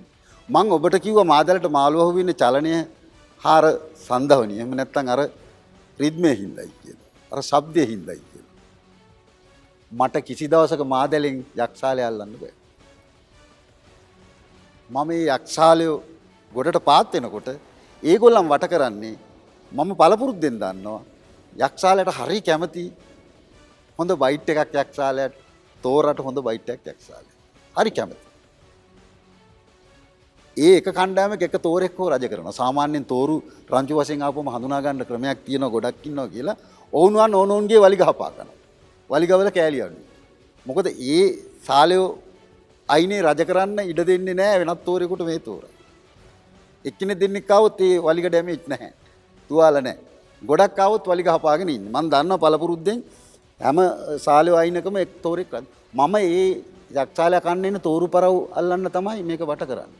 මම දැලවට කරලා මඩියට ගිහිල්ලා මූදේ මගේ යාත්‍රාව ගැට ගහගෙන ඒ මඩියේ මේ දර්ශනය බලාගෙන ඉන්නකොට මට වට කරගන්න බැරි යක්ෂාලයෝ කියන මාළු කූරි සමූහය ඇවිල්ලා මං කව මදු දෙකක් තියෙන කල අවරමන්දේ හේතු වෙනවා. මම දැන් බලාගෙන ඉන්නවා. එක්තරා මොහොතක මේ දැල ඇරෙනවා කියලා මං කිව්වනේ. ඒ මොහොතේදී මේ සියල්ලම තමන්ගේ මුළු මහත් වරිගයා පිටින්ම එකවර ඇතුළට එයි. එහෙමනම් චතුර ඇරෙන මොහොත යක්ෂාලයා තේරුම් ගන්න. ඒ විතරක් නෙමෙයි. තමන්ගේ මුළු වරිගයාටම සංවේදනය කරනවා පැනපම් මචං. ඔක්කොම ඇතුළට එන්න. එතකොට බරපතල සංවේදනයක්. මා මේ ඔබට කතා කරනවා තරමක් උස්සඳි. තරමක් ආයාස හඬකි. යක්ෂාලයා තමන්ගේ වර්ගයේ කූරීන් දහස් ගණනකට කතා කරනවා ඊටාම සියුම් ක්‍රමවේදයකට. ඊට පස්සේ ඇතුලේ ඉන්න අය අර වගේ හැපි ඉඳලා එක්තරා මොහොතක ඔක්කොම එළියට යනවා.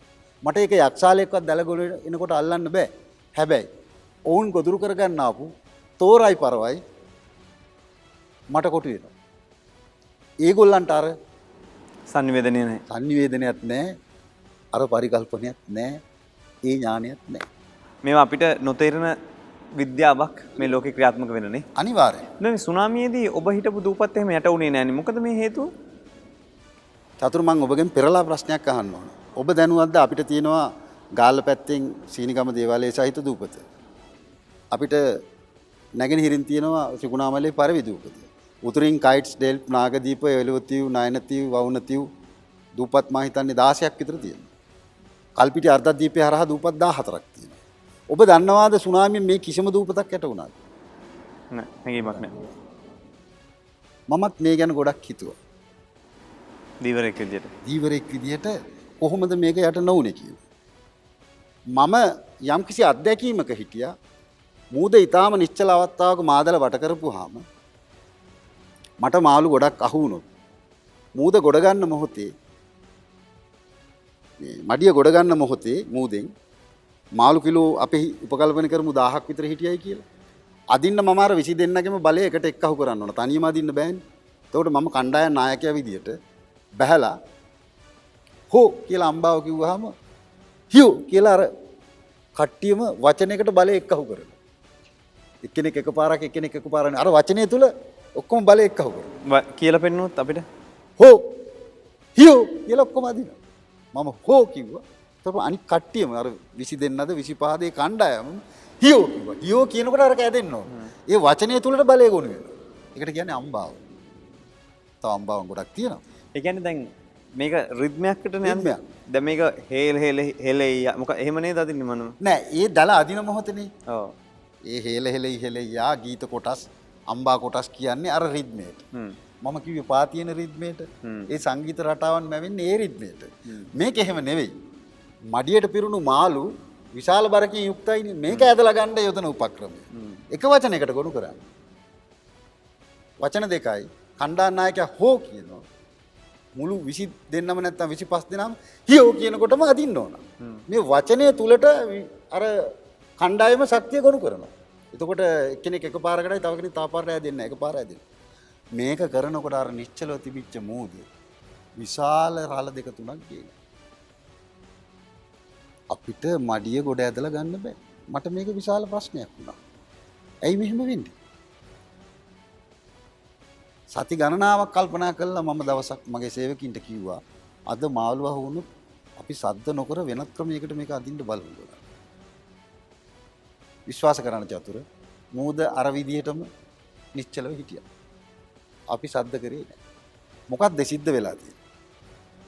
අපි 25 දෙනෙක්ගේ ශබ්ද තරංගය එකට එක්කහු වෙනවා. මූදේ රළ ජල තරංග ප්‍රතිචාර දක්වනවා.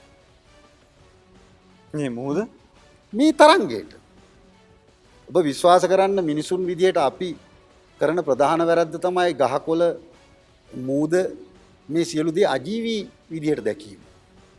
ඒකයි මිනිසුන් පරිසරයට මූදට මේ තරම් හානි සිදු කරන්නේ. මා විශ්වාස කරනවා මුහුදත් මේ ගහකොළ වැල් මේ සියල්ල සජීවී ජීවි. ඔවුන්ටත් හැඟීම් දැනීම් තිබෙන බව මා විශ්වාස කරනවා. මා මේ එක මූදේ හැඟීමක් කිව්වේ ඔබට. මේක හැඟීමක් දැනීම ප්‍රතිචාර දක්වන. සමහර දීවරයෝ විශාල රළක් කිනකොට ඒගොල්ලන්ගේ මුතින් මිත්තන්ගේ පළපුරුද්දෙන් බෝට්ටුවට තට්ටුවක් දානවා. ඔබ දැකලා ඇති. සමහර අය වතුරට අත දාලා කියන අද හුරුල්ල වතුර කියලා. බලන්න. මේ තාක්ෂණය නැතුව ඔවුන්ගේ හැමට දැනෙනවා ඒ අද හුරුල්ලට සුදුසු උණුසුම්. ෆැරන්හයිට් ගාන. දැන් මාප්පක මානකනේ අපි පාවිච්චි කරන්නේ. ඔබ අහපු ප්‍රශ්නේ සුනාමිය මම එතෙන්ට යන්න තමයි ආවේ. මම විශ්වාස කරනවා සුනාමිය මුහුද විසින් ඇති කළ දෙයක් නෙවෙයිනේ. පොළොව ස්තර දෙකක් දෙපසට වෙන් වෙලා ඊට පස්සේ මේ දෙක එකට ඝෂ්ඨනය වීමෙන් හටගන්න කම්පන තරංගයට ජලීය ප්‍රතිචාර දැක්වී. සුනාමි කියන ජපන් වචනේ තේරුම ගත්තාම ටී අකුරක එක්කනේ සද්ද කරන්නේ සුනාමි. අපි නිකම්ම සුනාමි කියනවා. හැබැයි සුනාමි කියන ජපන් වචනේ අරුත තේරුම වරාය රළ වෙරළ රළ.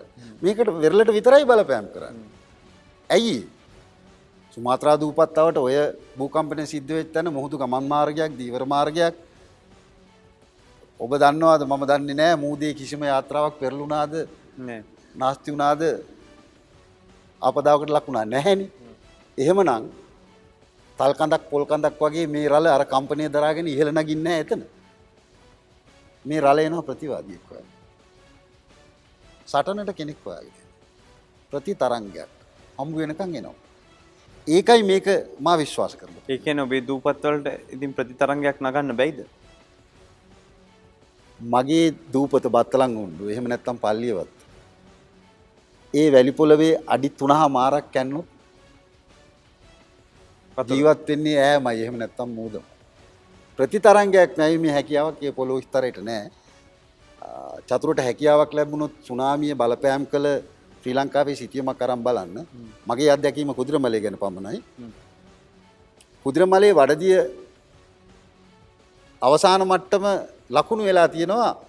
පස තද රතු පැහැයක් ගන්නවා අර සෑම වෙලාවකම ජලයේ ඒ අවසන් වඩදිය මට්ටම. මම එදා දවසේම ගිහින් බැලුවා ඒ මට්ටම ඉහළ ගිහින්ද කියලා නෑ. පොළොව ස්තරයක් භූමියේ මුහුදට නෙරා ගිය තැනකදී සුනාමිය පැත්ත පළාතේ ඇවිල්ලා නෑ හැරිලා ගිහින් තියෙනවා. මේක කියන්න පුළුවන් යාලදී කඩොලාන ශාක වගේ තියෙනවා. මේක බේහෙකට බොක්කකට තමයි බලපෑම් මෙල්ල කරන්නේ. බලපෑම් කරලා තියෙන්නේ පොළවේ ප්‍රතිතරංගයක් මැවිය හැකි තැනකදී. මම පෑර්ලිය දුම්රිය අනතුර සිද්ධ වෙච්ච තැනට සුනාමිය වසරකට පමණ පස්සේ ගියා.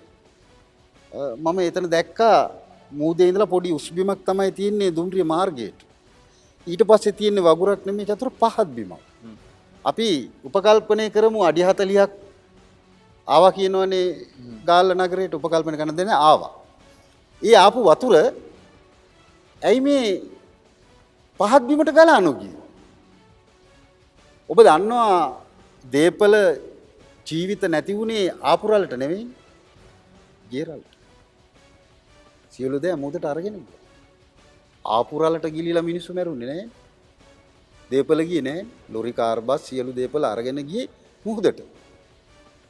චතුර මෙතන ඉඳලා වතුර එකක් අපි දැන් වතුර වීදුරක් හැලුවොත් මේක පල්ලෙහාට වැක්කිරෙන්න ඕනනේ. එහෙනම් ඇයි මේ පහත් බිම හරහා ජලය ගලා නොගියේ? මේක ආපහු හරවලේ යවුවේ කවුද? එහෙම පහත් බිම හරහා ජලය ගලා ගියා නම් අඩි 40 සමහර විට 39ට බහින්න ගියා. ඒ වියලි පොළොව ක්ෂණිකව අඩියක පමණ ධාරිතාවයක් උරා ගන්නා නිසා. රට මැදට වතුර ගලාගෙන යනකොට අපේ මිනිසුන් පොල් ගස්වල, ගෙවල් වල වහලවල නැගලා ගම් වතුර කිදු වගේ බේරෙන්න තිබ්බා. එහෙම වුණේ නැහැ. මේ අඩි 40ම එකපාර ආපහු හරවා යවුවා. කෙනෙකුට කියන්න පුළුවන් මේ වඩදිය නෑනේ.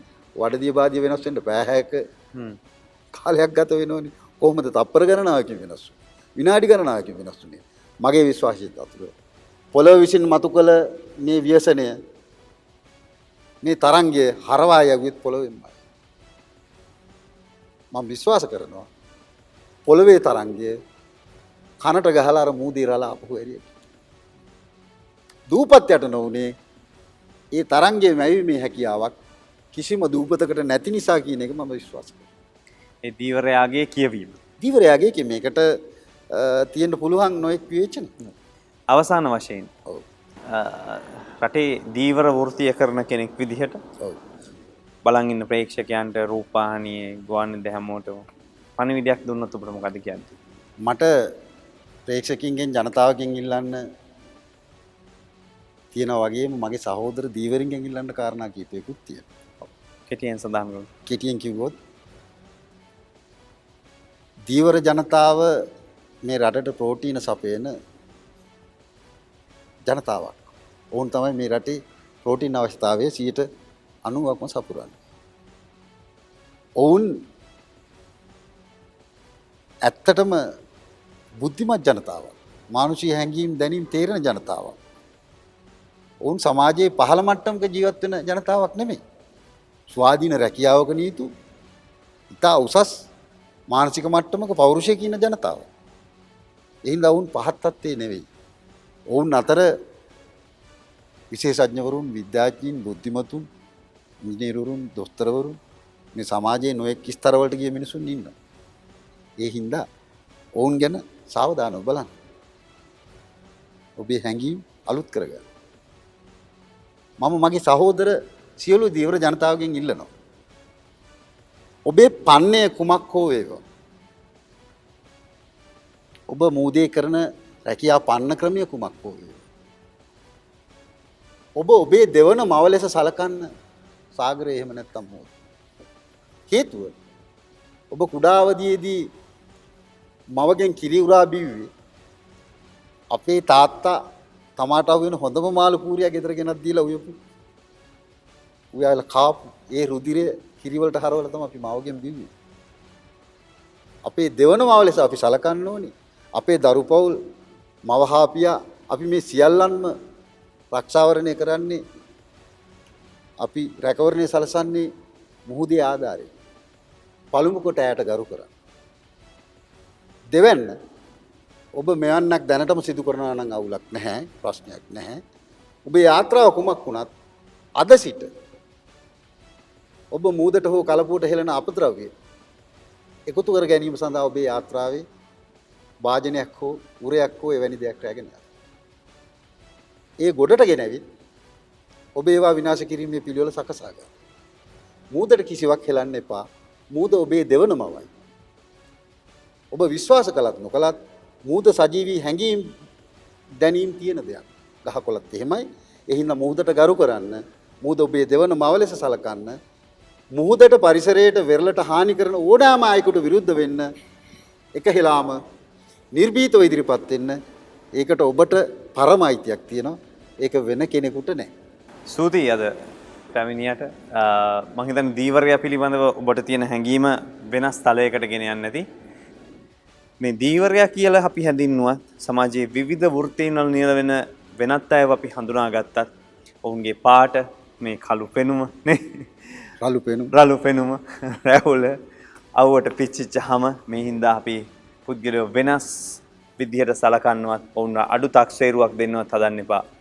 මම රට පුරා යන ගමනේ සංචාරකයෙක් විදිහට මේ ට්‍රැවල් විත් චතුර වැඩසටහනේ දැකපු දෙයක් තමයි මේ රටේ ප්‍රබුද්ධයයි කියන මහා දැනුමින් පරිපූර්ණයයි කියන ටීවී එක විතින් සම්මුති සමාජයේ පොරවල් කරපු මිනිස්සුන්ට වඩා වෙනත් කියවීම් තියෙන මිනිස්සු මේ සමාජයේ ඉන්නවා. ඒ අය ඔබ හිතනට වඩා ගොඩක් වෙනස්. එහෙනම් හම්බ වෙන අයත් එක්ක කතා කරන්න, දුක සැප බෙදා ගන්න. අපේ මිතුදම කාලාන්තරයක් තිස්සේ දෙනවා. අපි බොහෝ දේවල් ඉගෙන ගත්තා. මම බොහෝ දේවල් ඉගෙන ගත්තා. සුනාමියේදී මම ඔබට කතා කළා මතකයි. අනිවාර්යයෙන්. අමතක නෑ ඔබ මගේ ජීවිතයේ සුවිශේෂී චරිතයක්. ඔබ මාව ඉන්ටර්වයුව කළාටවත් මාධ්‍ය වැඩසටහනට සහභාගී වුණත් කියනවා නෙවෙයි. අද ඔබගේ ජීවිතයේ මම හිතන්නේ ඔබට සම්මානයක් ලැබුණා ඊයේ දවස් තුල. ඒ මම ඔබගෙන් බලාපොරොත්තු දෙයක්. මම දැක්කේ ඔබේ මිනිස්කම විතරයි. ඔබ මහලොකු ජනමාධ්‍යවේදියෙක්ද ඔබ රටේ ප්‍රචලිතයෙක්ද කියන එක මට වැඩි ගැම්මක් නැහැ. හැබැයි ඔබේ ජයග්‍රහණය තුල මා සතුටු වෙනවා. මා දැක්කේ ඔබේ මිනිස්කම පමණයි. ඔබ එදා මගෙන් විමසුවා නිව්ටනයි ඔයා කොහෙද? අපි මුණ ගැහුණේ එක වතාවයි. මම විශ්වාස කරා ඔබේ හදවත තුල මා ජීවත් වෙන බවට. ඔබට දැනුනේ යකෝ නිව්ටන් මැරෙයිද? මේක ඔබ තුලට ආවා. මම එදා හිතුවා චතුර. මේ තරුණයා වෙනුවෙන් මට කළ හැකි යමක් මට කරන්න ලැබුණොත් මම කරනවා. මම මේක හිතුවා. මොකද මිනිහෙක්ගේ හෘද සංතානිය තුලට ඇතුළත් වීම තමයි හරි අමාරු කාර්යය. ඒකෙන් පිටවීම හරි පහසුයි. ඉක්මනට පිට වෙලා යන්න පුළුවන්. හදවතේ ලැබුම් ගන්න එක මහ විශාල කාර්යයක්. ඔබ වැනි තරුණයෙකුගේ මම මේ ඔබේ මූණට වර්ණනා කරනවා එහෙම නෙවෙයි. මගේ කියවීම මේක. මාත් ඔබ වැඩි මගේ හෘද සාක්ෂිය හරි ප්‍රබලයි. නිවැරදිව ජීවත් වෙන කෙනෙක්. අනුන්ට ඊර්ෂ්‍යා නොකරන, අල්ලපු ගෙදර කෙනාට බල්ට නොගහන, අල්ලපු ඉස්සරහා ගෙදර ටයිල් කරනවා නම් මට ටයිල් කරන්න ඕනේ නැති. ඉස්සරහා ගෙදර එක්කෙනා හයිබ්‍රිඩ් එකේ ගේනවා මගේ මෝටර් බයික් එකක උන්ලා ෆිනෑන්ස් කරලා හයිබ්‍රිඩ් එකක් ගේන්නේ නැති මිනිස්සෙක් මම. ඔබ එවැනි චරිතයක් මම ඔබ හඳුනාගත්තේ 2008-10 වසරවලදී. ඒ හින්දා ඔබ අද මේ ඔබ හමුවීම සතුට ප්‍රධානම අද මේ ඔබේ ජීවිතයේ වැදගත් දවසක ඔබටත් දෙරණ නාලිකාවටත් මා ප්‍රිය කරන නාලිකාව සමහර විට ඔබේ අනන්‍යතාවයත් සමග වෙන්න පුළුවන්. බැඳුණු නම් තියෙනවා. මම අනිත් නම් කියන්න යන්නේ නැහැ. දෙරණ කියනකොට චතුර එනවා. මේක එන්නේ ආරම්භක සමාජිකයෝ නිසා. මැදදී ආවිල මම දැකලා නැහැ හැම සිද්ධ වෙනවා. ඉතින් ඔබ මේ මුණ ගැහිම සතුටක් ඔබ සමග මෙවන් දෑ සාකච්ඡා කිරීම සතුටක් අපි මේ වගේ මාධ්‍ය වැඩසටහන් වල නෙවෙයි අපි පිටස්තරන එක් දේ සාකච්ඡා කළ දෙන්නේ. එන්ම ස්තුතියි ඔබට. මම මීට පෙර දවසක දෙවනි වර සුනාමිය එනවා කියන හඬත් එක්ක ඔහුට දුරකථන නැමතුමක් දීලා ඇහුවා. ඔහු කොහෙද ඉන්නේ කියලා. ඉතින් ඒ තමයි ඔහුගේ මතකයේ රැඳෙන්නේ. අපි කතා කරමු. අපි යලිත් දවසක හමු වෙමු. ටෝක් විත් චතුර සමග නිව්ටන් ලෝ ආදරණීය දීවරයා සුන්දර දීවරයා ඔබට ස්තුති සම්බන්ධ වුණාට. ස්තුතියි.